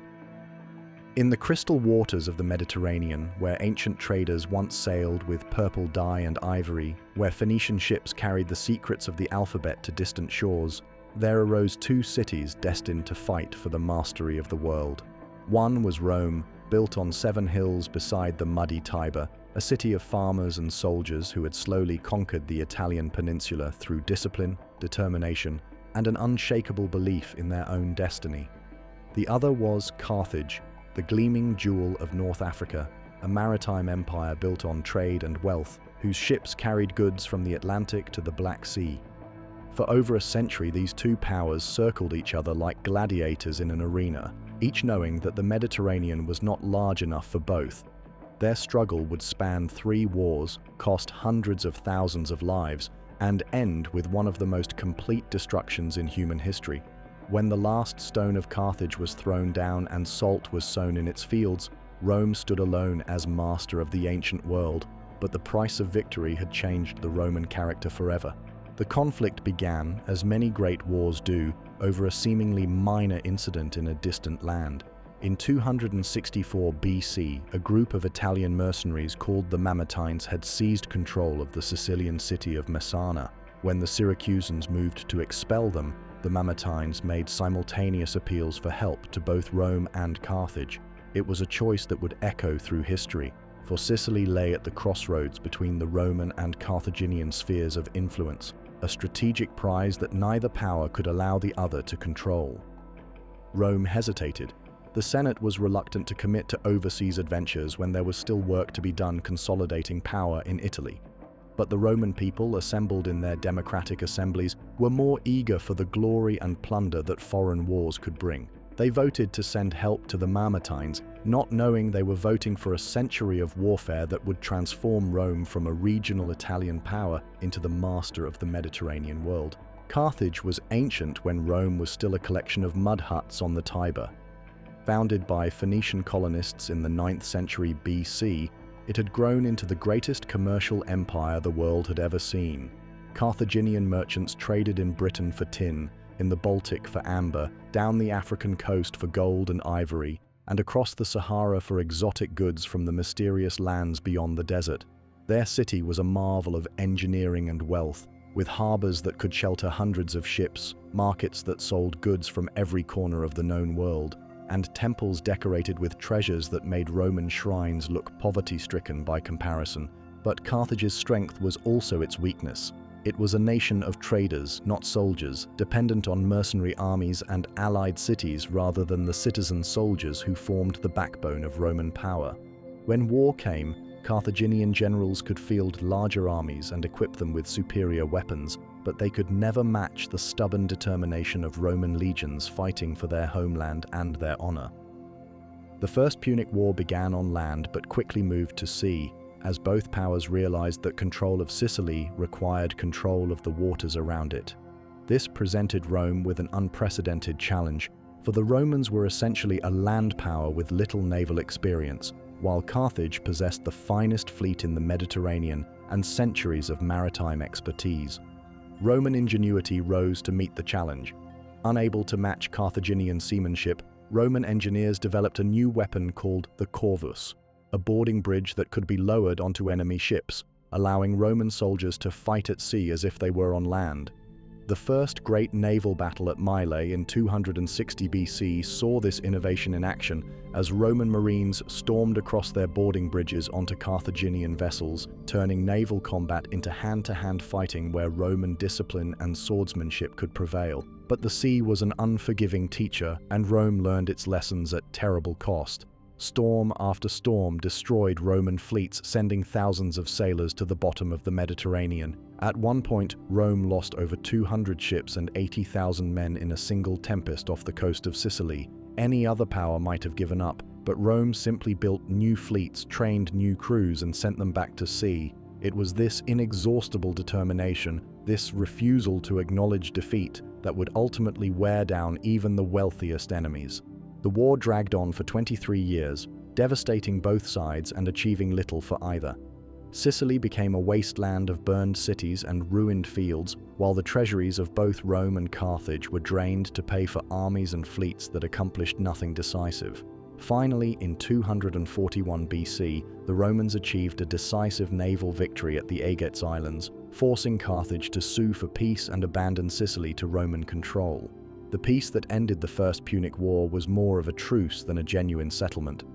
Carthage was forced to pay enormous reparations that crippled its economy, while Rome gained its first overseas province and tasted the wealth that empire could bring. But the fundamental rivalry remained unresolved, and both sides began preparing for the next round almost before the treaties were signed. Carthage found new opportunities for expansion in Spain, where Phoenician colonies had existed for centuries and where silver mines could provide the wealth needed to pay Roman reparations and rebuild Carthaginian power. Under the leadership of Hamilcar Barca, Carthaginian forces carved out a new empire in Iberia, creating a base from which they could eventually challenge Rome again. Hamilcar's son Hannibal would become one of the greatest military geniuses in human history, a man whose name still strikes fear into the hearts of Rome's descendants over 2,000 years after his death. Raised in Spain among soldiers and sworn from childhood to eternal enmity against Rome, Hannibal combined Carthaginian wealth and resources with a tactical brilliance that repeatedly outmaneuvered larger Roman armies. The Second Punic War began in 218 BC when Hannibal attacked Saguntum, a Spanish city allied to Rome. But instead of waiting for Roman legions to cross the sea and attack him in Spain, Hannibal conceived one of the most audacious military operations in history. He would march his army overland to Italy, crossing the Pyrenees and the Alps to attack Rome in its own backyard. The march across the Alps has become legendary, an epic of human endurance and determination that rivals any story in literature. Hannibal's army numbered perhaps 90,000 men when it left Spain, including infantry from Africa and Spain, cavalry from Numidia, and 37 war elephants that served as ancient tanks, spreading terror among enemies who had never seen such beasts. The crossing took 15 days through some of the most treacherous terrain in Europe, with soldiers and animals falling to their deaths from icy precipices, dying of cold and exhaustion in mountain passes, or simply disappearing in avalanches and blizzards. When Hannibal finally descended into the Po Valley, his army had been reduced to perhaps 26,000 men, but those who survived were hardened veterans ready for anything Rome could throw at them. More importantly, Hannibal had achieved complete strategic surprise, appearing in northern Italy like a thunderbolt from clear skies while Roman armies were still preparing to invade Spain and Africa. The Romans had never faced a general like Hannibal. At the Trebia River in 218 BC, he used the weather itself as a weapon, forcing Roman soldiers to cross an icy stream before battle, while his own troops fought from warm, dry ground. At Lake Trasimene the following year, he lured an entire Roman army into a perfectly planned ambush, using fog and terrain to conceal his forces until the trap could be sprung. 15,000 Romans died in the morning mist beside the lake, including the consul Flaminius, and Hannibal's reputation for invincibility was established. But it was at Cannae in 216 BC that Hannibal achieved his masterpiece, the most perfect tactical victory in military history. Facing a Roman army of 86,000 men, the largest force Rome had ever assembled, Hannibal used the Romans' own aggression against them. He deliberately weakened his center, allowing the Roman legions to push forward while his African infantry and Spanish cavalry enveloped them from both sides. When the pincer movement was complete, the Romans found themselves surrounded and pressed together so tightly they could barely raise their weapons. The slaughter at Cannae was horrific. 50,000 Romans died in a single afternoon, including 80 senators, 29 of the 48 military tribunes, and both consuls. It was the worst military disaster in Roman history, equivalent to losing the entire modern United States Senate and Joint Chiefs of Staff in a single battle. Rome itself lay defenseless, and many of Hannibal's officers urged him to march on the city immediately. But Hannibal hesitated, and that hesitation may have cost Carthage the war.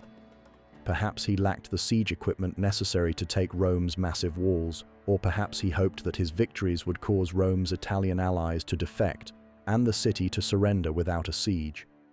Whatever his reasoning, the delay gave Rome time to recover, and recover it did with the stubborn resilience that was becoming its greatest strength.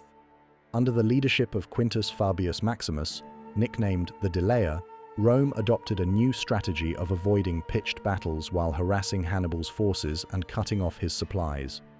It was an inglorious but effective approach that slowly wore down the Carthaginian army, denying Hannibal the decisive victory that might have ended the war.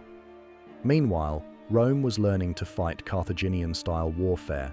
Young Roman commanders like Scipio Africanus studied Hannibal's tactics and adapted them to Roman methods, creating more flexible legions that could maneuver like Carthaginian forces while maintaining Roman discipline and morale. Most importantly, Rome carried the war to Spain and Africa, forcing Carthage to divide its attention and resources across multiple theaters. The end came at Zama in 202 BC, where Hannibal finally met his match in Scipio Africanus on the plains of North Africa. For the first time in his career, Hannibal faced a Roman general who could outthink him, who had learned from Carthaginian victories and adapted their methods to Roman strengths. Scipio's Numidian cavalry turned against their former Carthaginian allies, drove Hannibal's horsemen from the field, and then attacked his infantry from behind in a reversal of Cannae's tactics. Hannibal's defeat at Zama ended the Second Punic War and Carthage's dreams of empire. The peace terms were crushing. Carthage lost all its territories outside Africa, was forbidden to wage war without Roman permission, and was required to pay reparations that would bankrupt the city for generations. Hannibal himself went into exile, wandering from court to court across the eastern Mediterranean until he finally took poison rather than be handed over to his Roman enemies. But even this devastating defeat was not enough to satisfy Roman hatred. For 50 years, Carthage struggled to rebuild under Roman supervision, its merchants and farmers slowly restoring prosperity to their shattered city. Yet there were Romans who believed that as long as Carthage existed, Rome could never be truly safe. Chief among these was Marcus Cato, who ended every speech in the Senate with the words, "Carthage must be destroyed." The excuse for the Third Punic War came in 149 BC, when Carthage finally fought back against attacks by Rome's Numidian allies without seeking Roman permission first. It was a technical violation of the peace treaty, but Rome's response was far out of proportion to the offense. Roman armies landed in Africa demanding not just surrender, but the complete abandonment of Carthage itself, requiring the population to relocate inland, away from the sea that had made them wealthy. The Carthaginians chose to fight rather than accept such terms, and for 3 years their city endured one of the most brutal sieges in ancient history. The Romans built walls around Carthage, cutting off all supplies and slowly starving the population into submission. When the city finally fell in 146 BC, the Romans methodically destroyed everything Carthaginian civilization had created over 7 centuries. The destruction of Carthage was total and deliberate. Every building was torn down, every street was broken up, every temple was demolished, the population was sold into slavery, and the very site was cursed so that nothing would ever grow there again. Roman soldiers allegedly plowed the ruins with salt, though this detail may be legendary, added by later writers to emphasize the completeness of the destruction. With Carthage gone, Rome stood alone as master of the Mediterranean, which the Romans now called our sea. But victory had come at a terrible cost, not just in lives and treasure, but in the Roman character itself. The city that had begun the Punic Wars as a republic of citizen farmers ended them as an imperial power dependent on slave labor and foreign tribute. The wealth that flowed into Rome from conquered territories corrupted the simple virtues that had made victory possible. Roman nobles became more interested in personal enrichment than public service, while Roman farmers, unable to compete with slave-worked estates, drifted to the cities where they became a restless mob dependent on government handouts. The citizen soldiers who had defeated Hannibal were replaced by professional legions loyal to their commanders rather than the state. The Punic Wars had taught Rome that security required dominance, that enemies must be not just defeated but destroyed, that there could be no peace with equals. These lessons would shape Roman policy for centuries to come, driving the conquests that created the largest empire the ancient world had ever seen, but also the internal conflicts that would eventually destroy the Roman Republic. The story of the Punic Wars is ultimately a tragedy, not just for Carthage, but for Rome as well.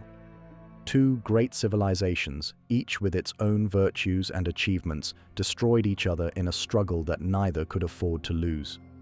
Carthage vanished from history, its language forgotten, its culture erased, its very existence reduced to archaeological fragments. Rome survived to rule the world, but at the cost of its soul. As you drift towards sleep, imagine the last day of Carthage when Roman soldiers walked through empty streets where Phoenician merchants had once sold goods from every corner of the world.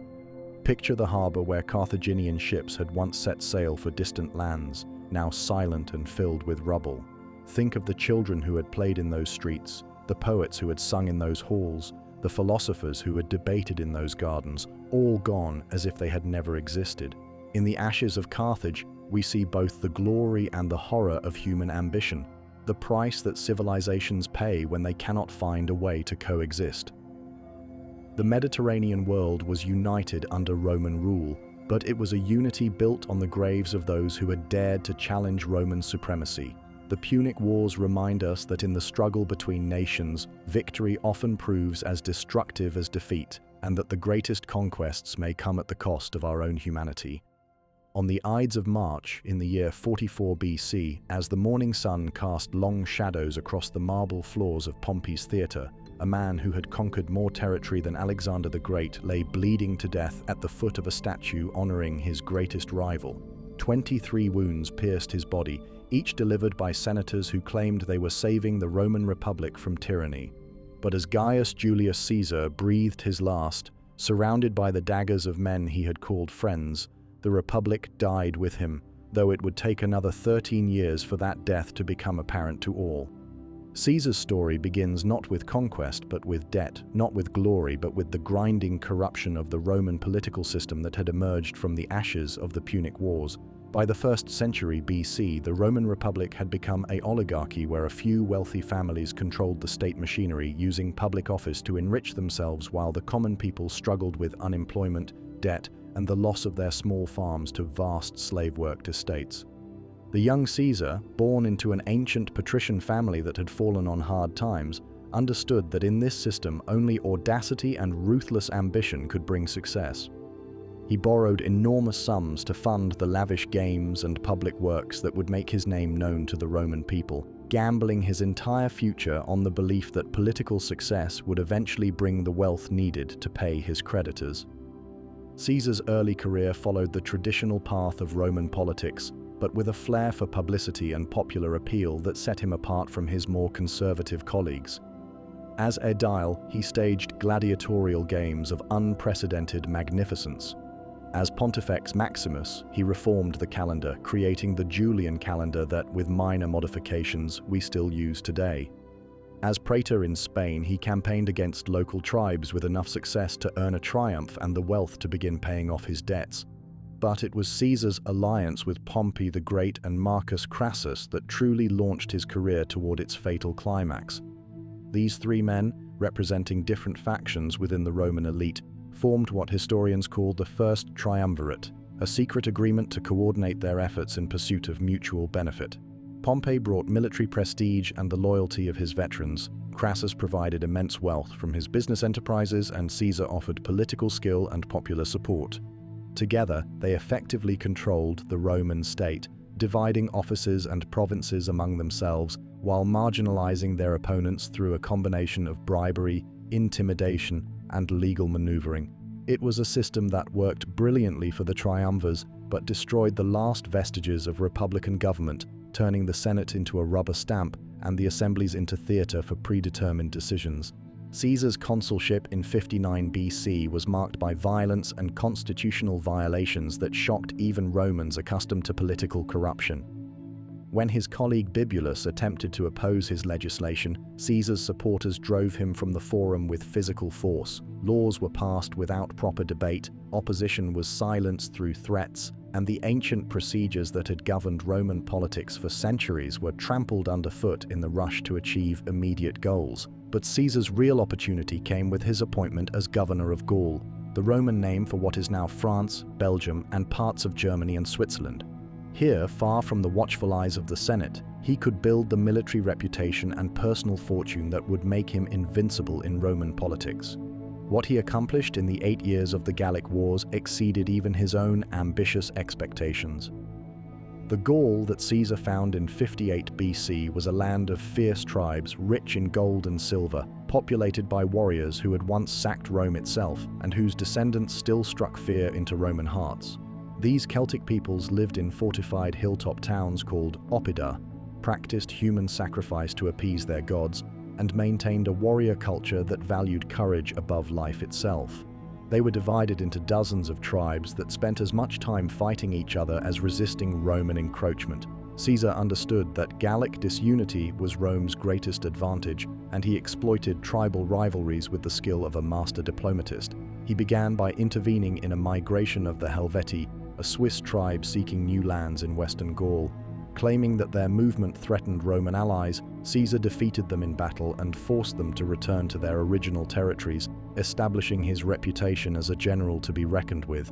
Each year brought new campaigns, new conquests, new opportunities for glory and plunder.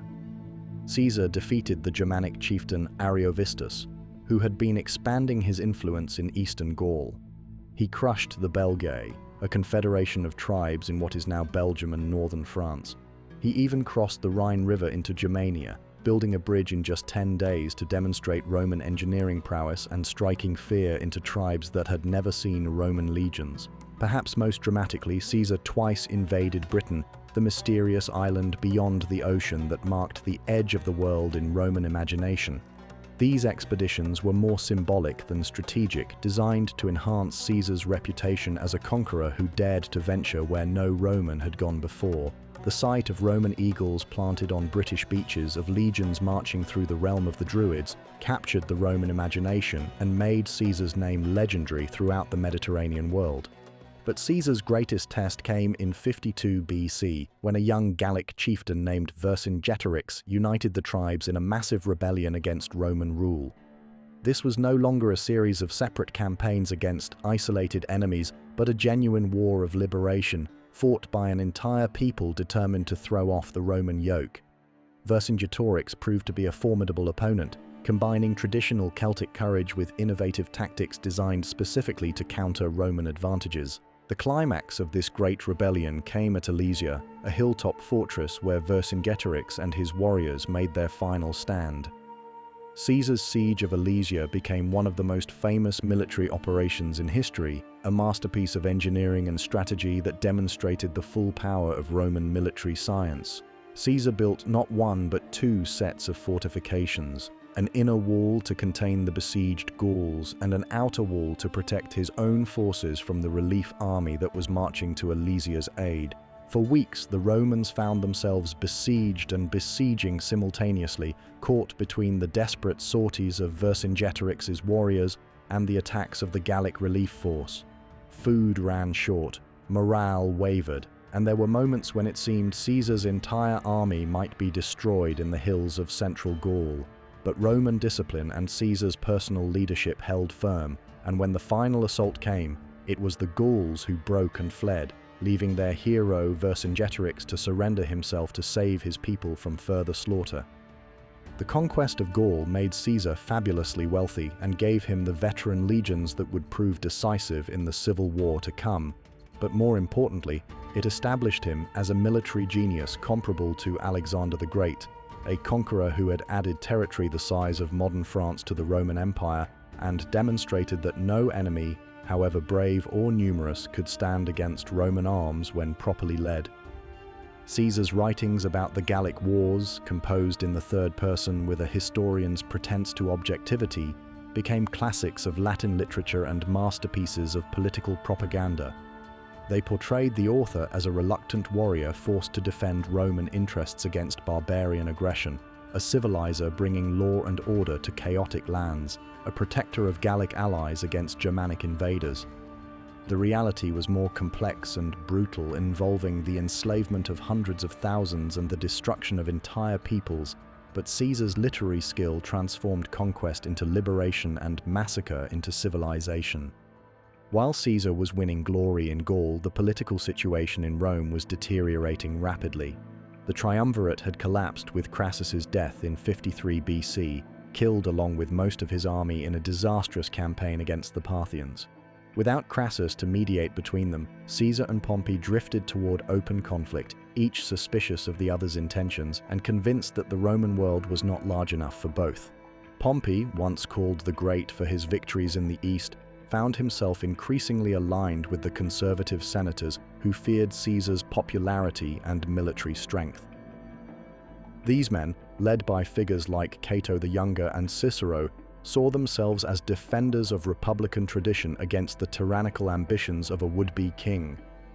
They demanded that Caesar disband his armies and return to Rome as a private citizen, knowing that without his legions to protect him, he would be vulnerable to prosecution and exile.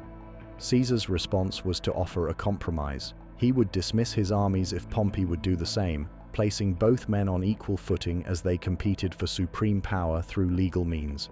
But Pompey, confident in the support of the Senate and the legitimacy of his position, rejected this proposal. The die was cast, as Caesar himself reportedly said, when he led a single legion across the Rubicon River on January 10, 49 BC, violating the sacred law that forbade generals to bring armed forces into Italy. The civil war that followed was unlike anything Rome had experienced before.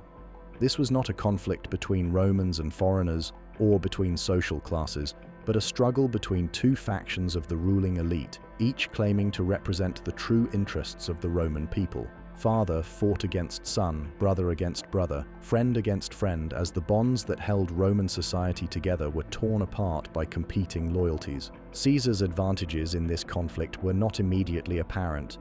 Pompey commanded greater resources, controlled the Roman treasury, and had the backing of most senators and the established government. He also possessed formidable military reputation and could call upon allies and clients throughout the eastern Mediterranean. Caesar had only his battle-hardened legions from Gaul and his own genius for improvisation and rapid movement, but Caesar understood something that Pompey did not, that in civil war, speed and audacity matter more than resources and legitimacy. While Pompey prepared methodically for a long campaign, Caesar struck with lightning swiftness, seizing key cities and strategic positions throughout Italy before his enemies could organize effective resistance. Many of Pompey's allies, awed by Caesar's reputation and concerned about being on the losing side, simply switched allegiances or declared neutrality. The war's decisive moment came at Pharsalus in Thessaly in 48 BC, where Caesar finally brought Pompey to battle despite being significantly outnumbered. Caesar's veterans, fighting with the desperate courage of men who knew that defeat meant death or exile, broke Pompey's larger but less experienced army.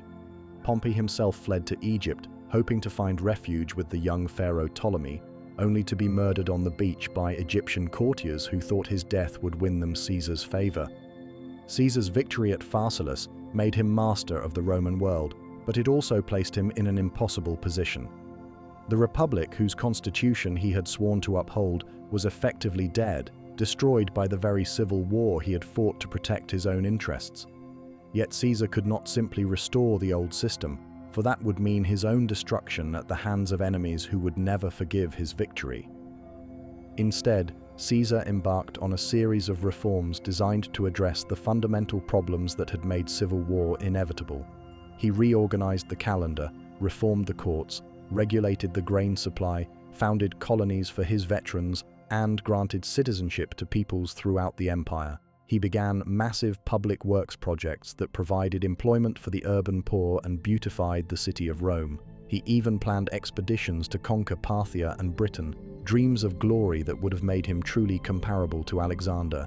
But Caesar's most significant innovation was his assumption of dictatorial powers that had no term limit and no constitutional restraints.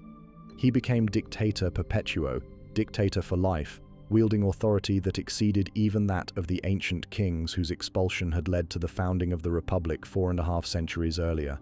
He was granted divine honors, his image appeared on coins, and statues of him were erected in temples alongside the gods. To his supporters, Caesar was a necessary strongman who could provide the stable leadership that the corrupt and inefficient Republic had failed to deliver. To his enemies, he was a tyrant who had destroyed Roman liberty and established a monarchy in all but name. The tension between these two views would define the remainder of Caesar's life and ultimately lead to his assassination. The conspiracy against Caesar involved over 60 senators, men who believed they were striking a blow for freedom against tyranny. Led by Marcus Brutus, whom Caesar had treated like a son, and Gaius Cassius, a veteran of the wars in the East, they planned to kill the dictator during a meeting of the Senate on the Ides of March, 44 BC. The assassination itself was bungled and bloody, more like a lynching than the dignified execution of justice the conspirators had envisioned. Caesar fought back against his attackers, trying to defend himself with his stylus, but he was overwhelmed by the number of his assailants. When he saw Brutus among his killers, he reportedly stopped resisting and covered his head with his toga, accepting death from the man he had loved like a son. The conspirators had planned Caesar's death, but not what would follow it. They expected the Roman people to rejoice in their liberation and the Republic to resume its normal functions, but instead they found a population that mourned the fallen dictator and demanded vengeance against his killers. Caesar's will, which left generous gifts to every Roman citizen and turned his private gardens into a public park, made him more popular in death than he had been in life. Within months, Caesar's lieutenant Mark Antony had turned public opinion decisively against the assassins, while Caesar's adopted heir Octavian, later known as Augustus, began gathering the dictator's veterans for what would become another round of civil wars. The republic that the conspirators had died to save was already dead. All that remained was to determine who would rule the empire that had taken its place. Caesar's legacy was profound and enduring. He had shown that the Roman Republic could not cope with the challenges of ruling a Mediterranean empire, that the old constitution designed for a city-state was inadequate for a world power. His reforms and innovations, particularly in the administration of the provinces and the integration of non-Roman peoples, would become the foundation of the imperial system that followed.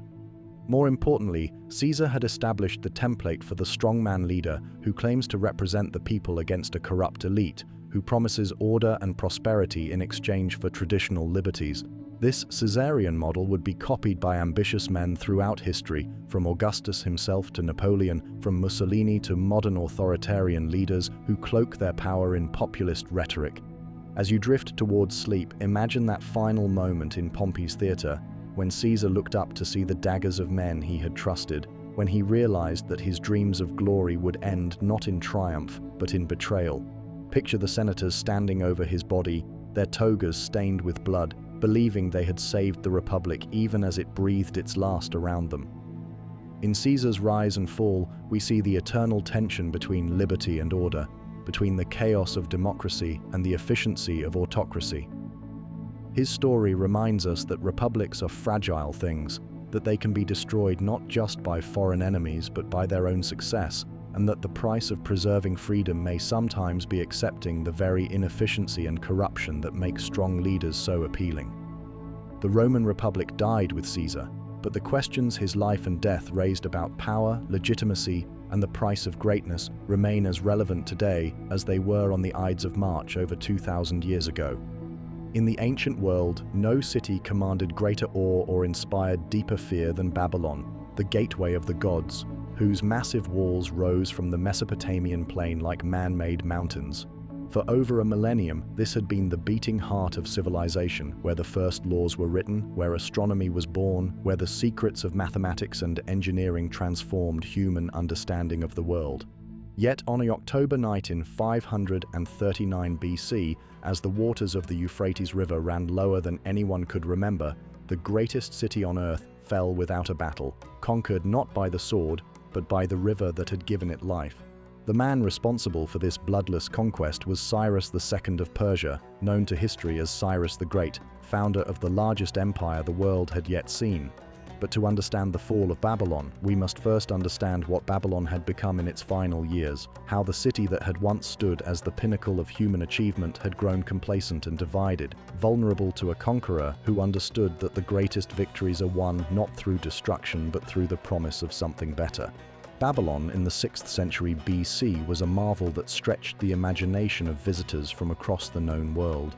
The city's outer walls, according to the Greek historian Herodotus, were so wide that a 4-horse chariot could turn around on top of them. The famous Hanging Gardens, one of the 7 wonders of the ancient world, created an artificial paradise of flowing water and exotic plants in the midst of the desert. The Tower of Babel, or Etemenanki as the Babylonians called it, rose 300 feet into the sky, a stepped pyramid that seemed to connect earth to heaven. But the greatest wonder of Babylon was the city itself, home to perhaps 500,000 people drawn from every corner of the ancient world. Merchants from India traded spices for silver from Spain. Scholars from Egypt studied alongside astronomers from Assyria. Artisans crafted goods from materials that had traveled thousands of miles along trade routes that made Babylon the economic center of the known world. It was the first truly cosmopolitan city, a place where different peoples and cultures mingled in ways that would not be seen again until the rise of Alexandria and Rome.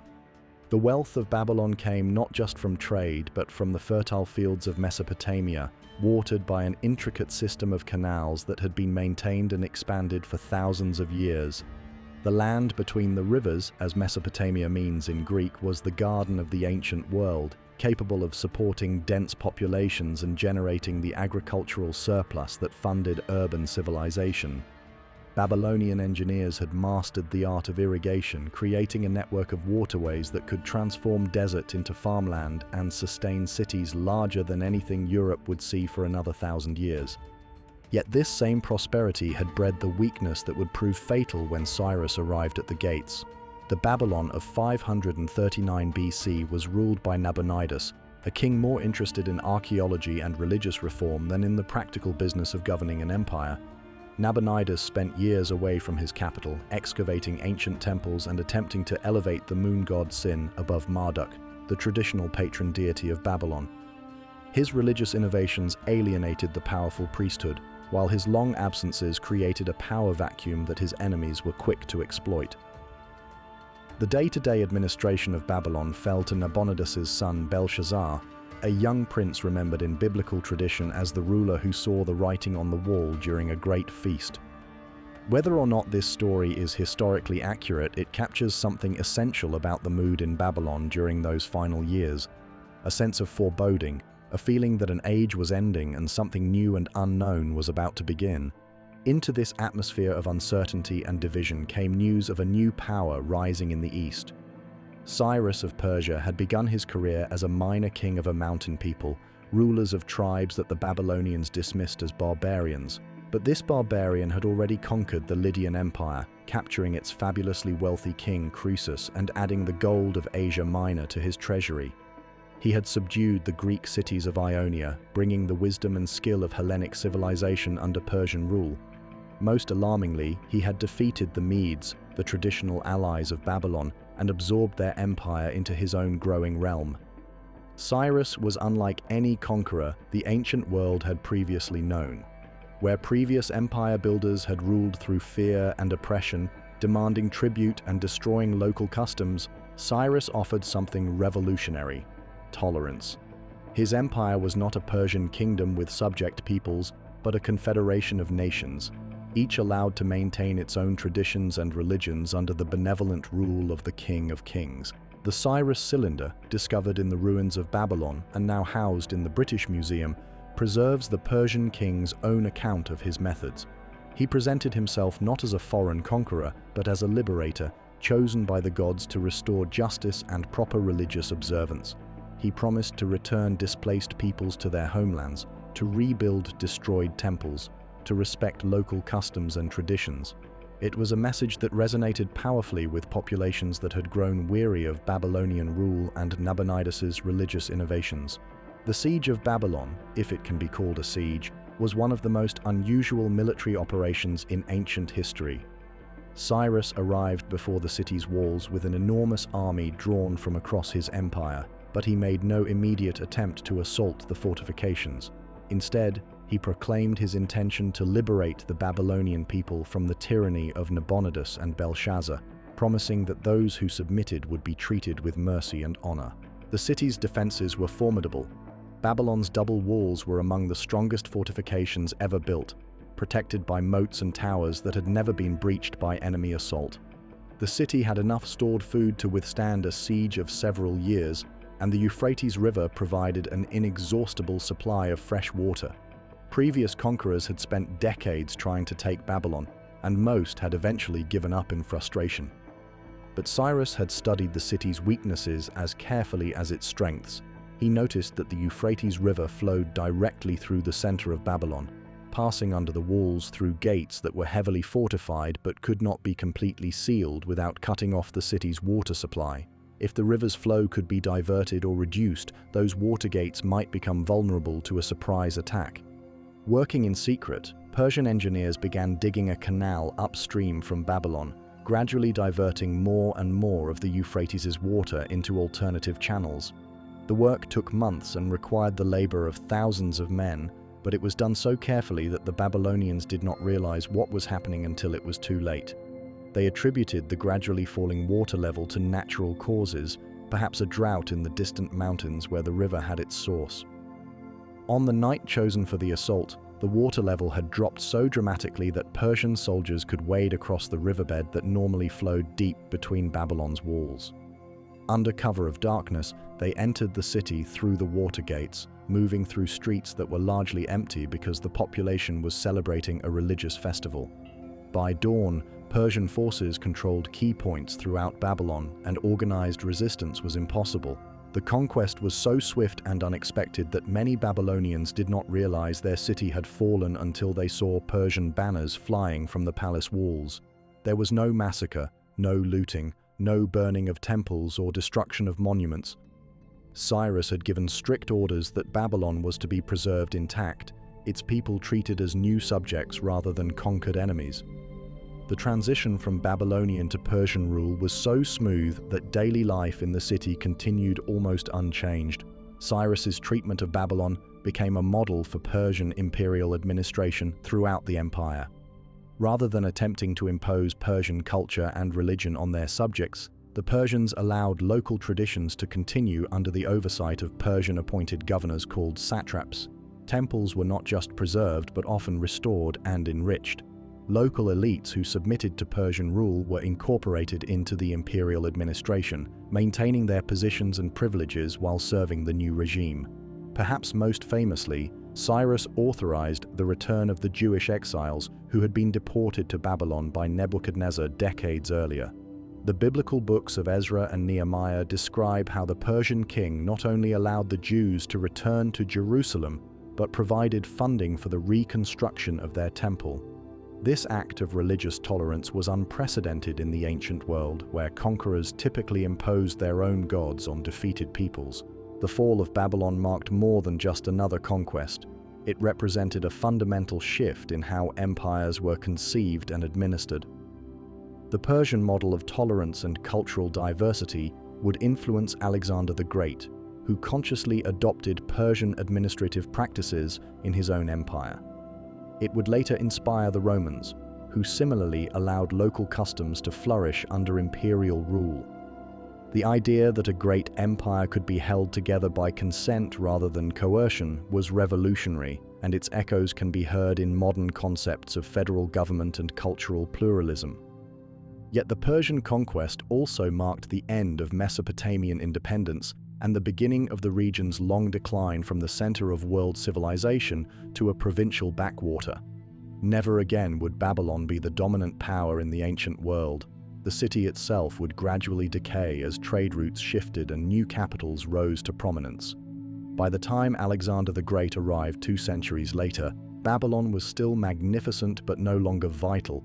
a symbol of past glory rather than present power. The methods Cyrus used to conquer Babylon also reveal something profound about the nature of power and legitimacy in the ancient world. The city fell not because its walls were weak or its soldiers cowardly, but because its rulers had lost the consent of the governed. Nabonidus's religious innovations and long absences had alienated the priesthood and the people, creating a legitimacy crisis that Cyrus was shrewd enough to exploit. The Persian king understood that true conquest involves not just the capture of territory, but the winning of hearts and minds.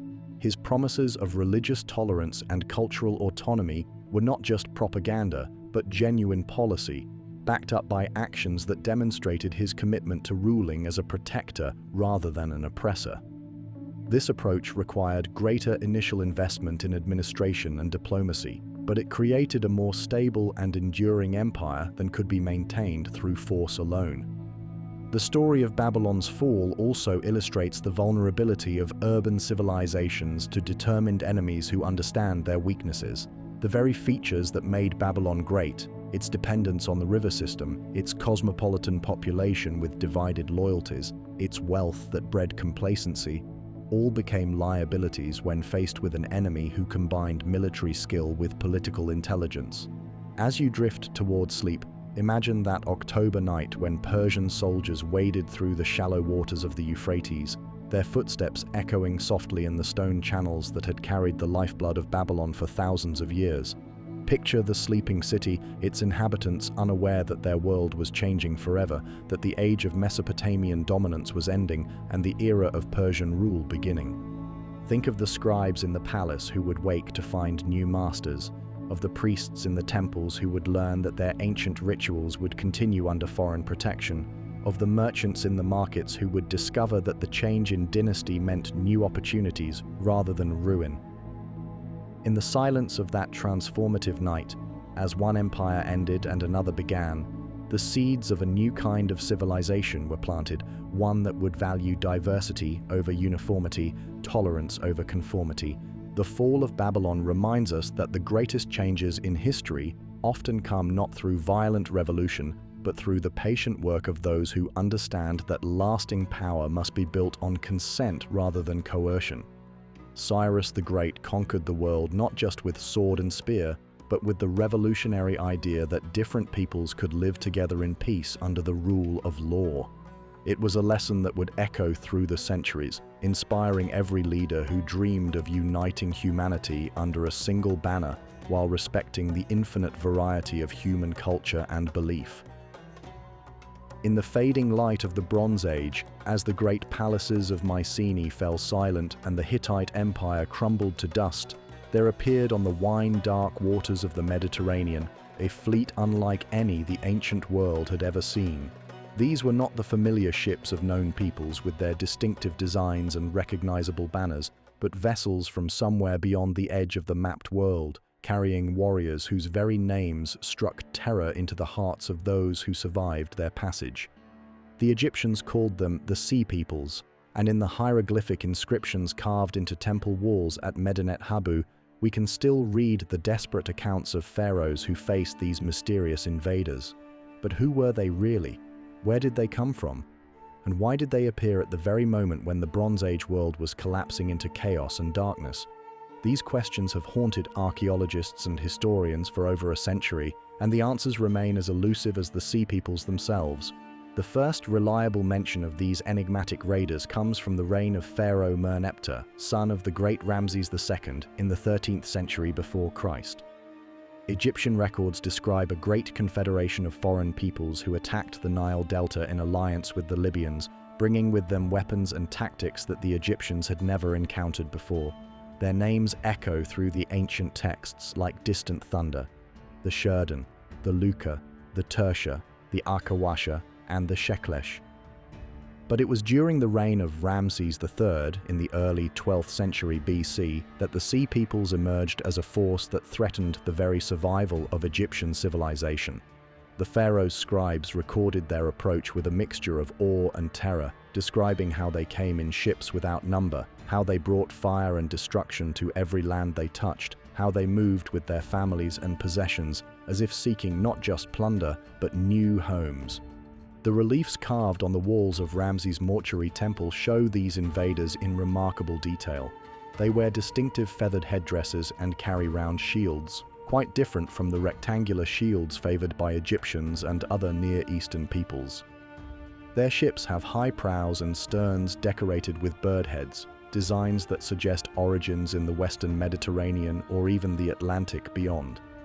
Most intriguingly, they are accompanied by ox-drawn carts carrying women and children, suggesting that these were not mere raiding expeditions but entire populations on the move.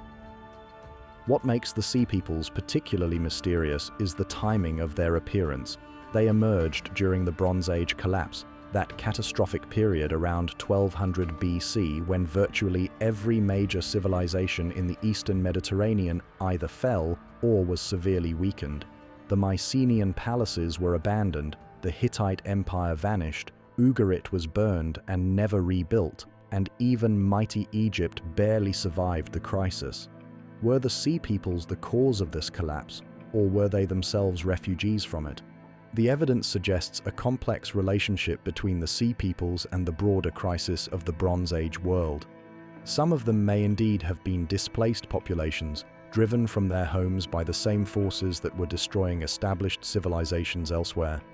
The collapse of trade networks, climate change, internal rebellions, and systems failures could have set in motion vast population movements as people searched for new lands where they could rebuild their lives. But the Sea Peoples were not simply victims of circumstances beyond their control. Egyptian accounts make clear that they were formidable warriors, skilled in both land and naval combat, organized in ways that allowed them to coordinate attacks across vast distances.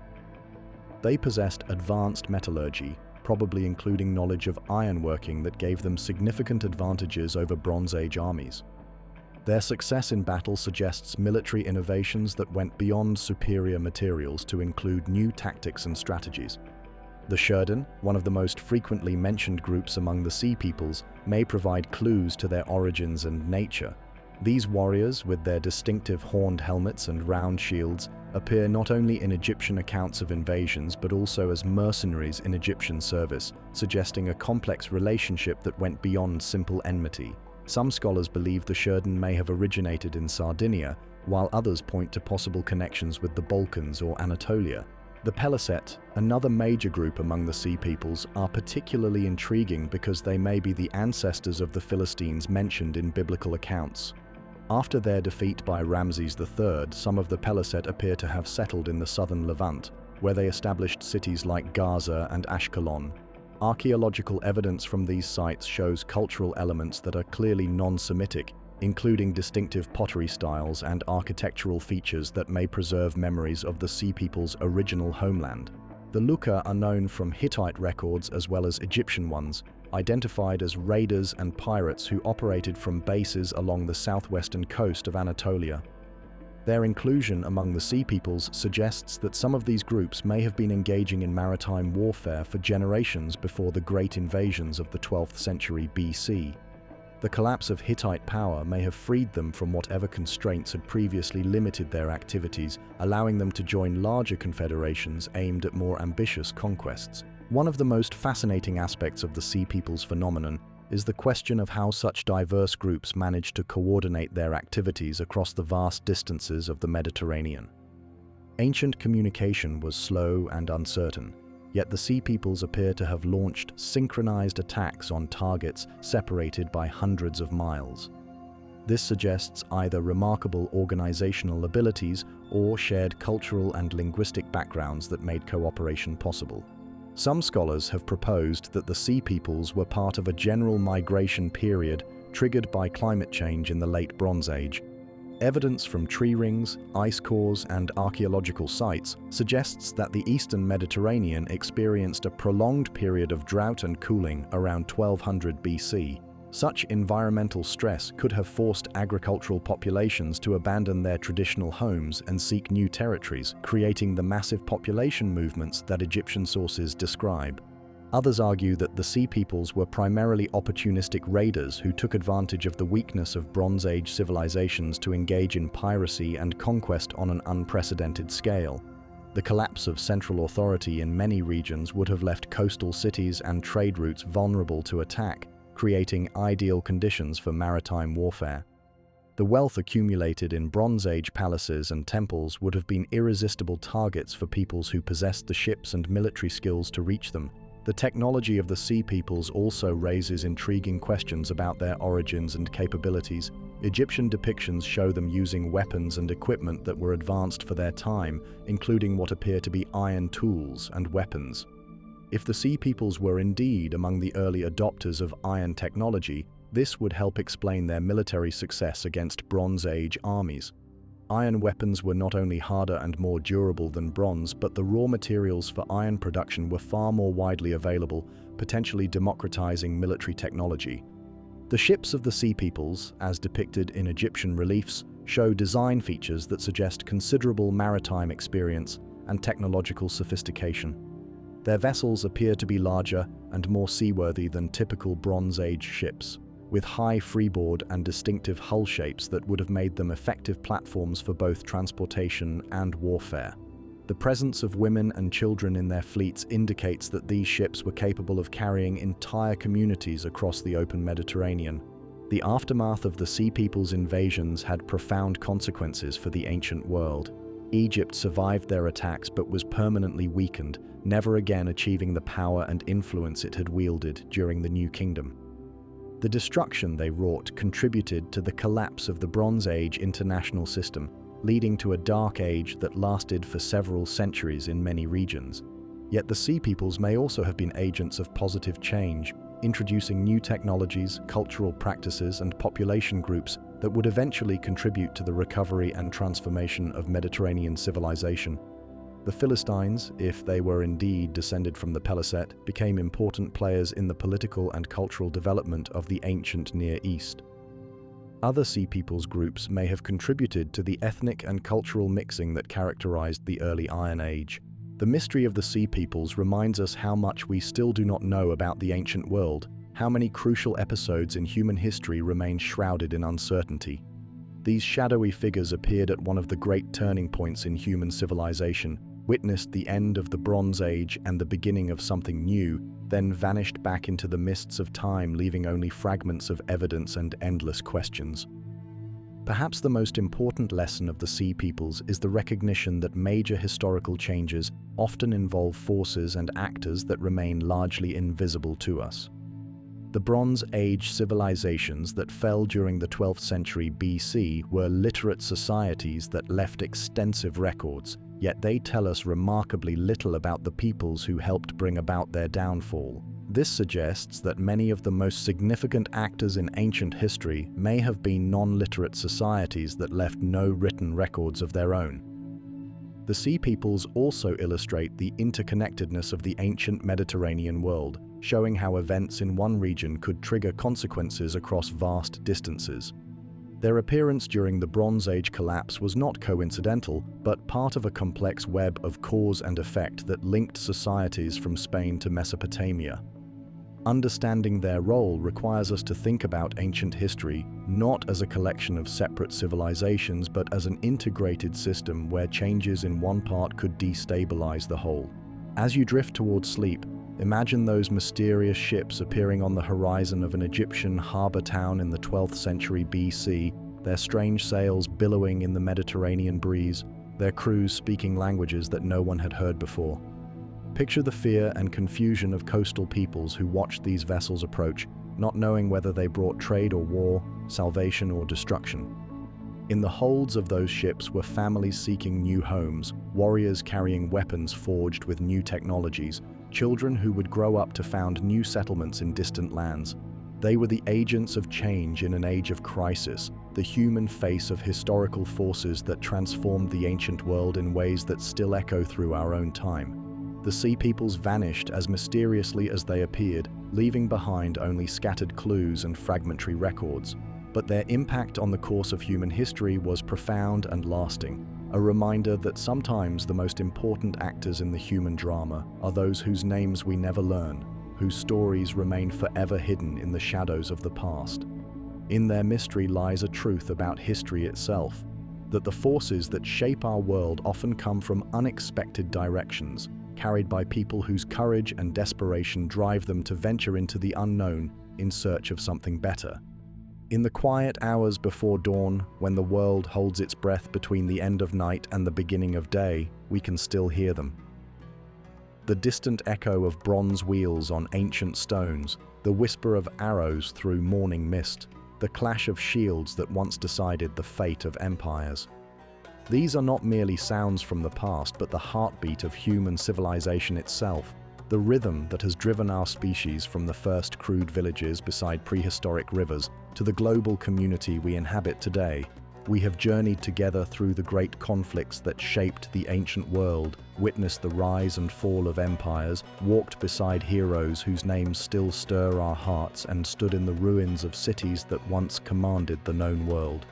From the mysterious collapse of the Bronze Age civilizations to the bloodless conquest of Babylon, from the desperate courage of 300 Spartans to the boundless ambition of Alexander the Great, we have seen how war has been both destroyer and creator, bringing down the old world and birthing the new. Each of these ancient conflicts was more than a struggle between armies, it was a collision between different ways of understanding what it means to be human.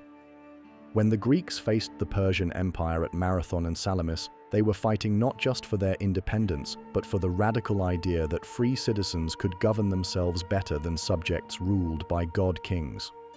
When Rome and Carthage tore each other apart in the Punic Wars, they were competing not just for territory, but for two different visions of how diverse peoples could be united under a single authority. The Bronze Age collapse reminds us that even the mightiest civilizations are fragile, that the networks of trade and culture that bind societies together can unravel with shocking suddenness. The mysterious sea peoples who appeared in that age of crisis show us that history is shaped not only by the powerful and literate, but by shadowy forces whose names we may never know. The fall of Troy, whether it happened as Homer sang it or in some quite different way, gave birth to the stories we still tell ourselves about honor, love, sacrifice, and the terrible beauty of human courage. These ancient wars shaped more than just borders on maps or the rise and fall of dynasties. They forged the fundamental ideas that still guide our understanding of justice, democracy, empire, and the proper relationship between rulers and the ruled. The Athenians who died at Marathon were fighting for more than their city. They were defending the principle that political power should flow from the consent of the governed rather than the divine right of kings. The Romans who finally defeated Hannibal were establishing not just an empire but a legal and administrative system that would influence governance for millennia to come. But perhaps most importantly, these conflicts taught our ancestors hard lessons about the costs of war itself. Thucydides, writing about the Peloponnesian War, gave us the first truly modern analysis of how rational people can make decisions that lead to catastrophic consequences. His insights into the psychology of power, the dynamics of fear and honor, and the corrupting effects of prolonged conflict remain as relevant today as they were 2,500 years ago. The destruction of Carthage showed the Roman world what total victory could cost, not just for the defeated, but for the victors themselves. The legacy of these ancient wars is written not only in the chronicles of historians, but in the very structure of our modern world. The alphabet you are reading was spread by Phoenician traders who fled the destruction of their cities. The legal principles that govern our courts trace their ancestry back to Roman law, forged in the crucible of Mediterranean conquest. The democratic ideals that inspire modern political movements were born in the city-states of ancient Greece, tested in the fires of Persian invasion and Spartan siege. Even our language bears the marks of these ancient conflicts. When we speak of a Pyrrhic victory, we remember a Greek king who won battles but lost his cause. When we describe something as a Trojan horse, we invoke a stratagem that may be mythical but captures an eternal truth about deception and trust. When we say someone has crossed the Rubicon, we recall a moment when Julius Caesar chose ambition over law and changed the course of history forever. The warriors who fought these battles were not so different from ourselves. They felt fear before combat and grief after it, struggled with questions of duty and conscience, dreamed of glory but often found only sorrow. The letters scratched on pottery sherds by Athenian soldiers during the siege of Syracuse, the monuments erected by Persian kings to commemorate their conquests, the poems carved into Egyptian temple walls describing naval battles against the sea peoples, all testify to the very human desire to be remembered, to leave some mark that says we were here, we mattered, we made a difference. Yet for all their human emotions and motivations, these ancient peoples lived in a world very different from our own. They fought with weapons we can barely imagine using effectively, organized their societies according to principles we find alien, worshipped gods whose names we struggle to pronounce. The distance between their world and ours is not just measured in years, but in fundamental assumptions about how life should be lived and what values should guide human behavior. This distance makes their achievements all the more remarkable. Without the benefit of modern technology or scientific method, without global communications or international law, they nevertheless created works of art that still move us, systems of government that still influence us, and stories that still inspire us. The Parthenon, rising from the Athenian Acropolis, built with money from an empire won through war, remains one of the most beautiful buildings ever created. The philosophical schools of Athens, funded by the wealth of conquest, produced ideas about truth, beauty, and justice that continue to shape human thought. The ancient world was a place where the stakes seemed higher, where individual decisions could change the course of civilizations, where the line between triumph and disaster was often razor-thin. When Alexander the Great lay dying in Babylon, he held in his hands an empire that stretched from the Danube to the Indus, from the Sahara to the Caucasus. When the senators gathered around Julius Caesar's body in Pompey's theater, they were witnessing not just the death of a man, but the end of the Roman Republic and the birth of the imperial age. These moments of high drama were built on foundations of everyday courage and ordinary sacrifice. Behind every great victory were thousands of anonymous soldiers who did their duty without hope of fame or reward. Behind every fallen city were families torn apart, children orphaned, dreams destroyed. The ancient historians who recorded these events understood this human cost, even when they celebrated military achievements. Homer's Iliad is as much about the grief of Hector's father and the sorrow of his wife as it is about the glory of Achilles. The memory of these ancient wars has been preserved not just in written records, but in the landscape itself. You can still walk the plain of Marathon, where Athenian farmers turned back the Persian Empire, still see the stones of Hadrian's Wall, where Roman legions held the line against Scottish tribes, still touch the walls of Troy, where archaeologists have uncovered layer upon layer of human settlement. These places have a power that transcends their historical significance. They connect us directly to the experiences of people who lived and died thousands of years ago. But the most important legacy of these ancient conflicts may be the questions they force us to ask about ourselves. Are we any wiser than the Athenians who voted for the disastrous Sicilian expedition? Are we any less susceptible to the kind of fear and pride that drove Sparta and Athens to destroy each other? Can we learn from the mistakes of Caesar and Pompey, or are we doomed to repeat them in new forms with modern weapons? The ancient world ended not with a bang, but with a whisper, as the last Western Roman emperor was quietly deposed, and the barbarian kingdoms carved up the territories that had once been united under the eagles of the legions. Yet in another sense, the ancient world never ended at all. Its ideas and institutions, its stories and symbols, its triumphs and tragedies continue to shape our modern experience in ways both obvious and subtle. As the first light of dawn breaks across the horizon and our journey through the ancient world comes to an end, we can reflect on what these distant conflicts have taught us about the nature of human civilization.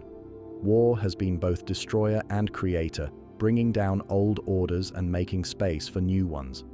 The courage of individuals can change the course of history, but so can the mysterious forces that move entire peoples across continents and centuries. The ancient wars we have explored together were fought with bronze and iron, with sword and spear, with ships powered by wind and oar. Yet the fundamental questions they raised about power and justice, freedom and order, individual ambition and collective responsibility remain as urgent today as they were when Cyrus crossed the Euphrates or Hannibal descended from the Alps.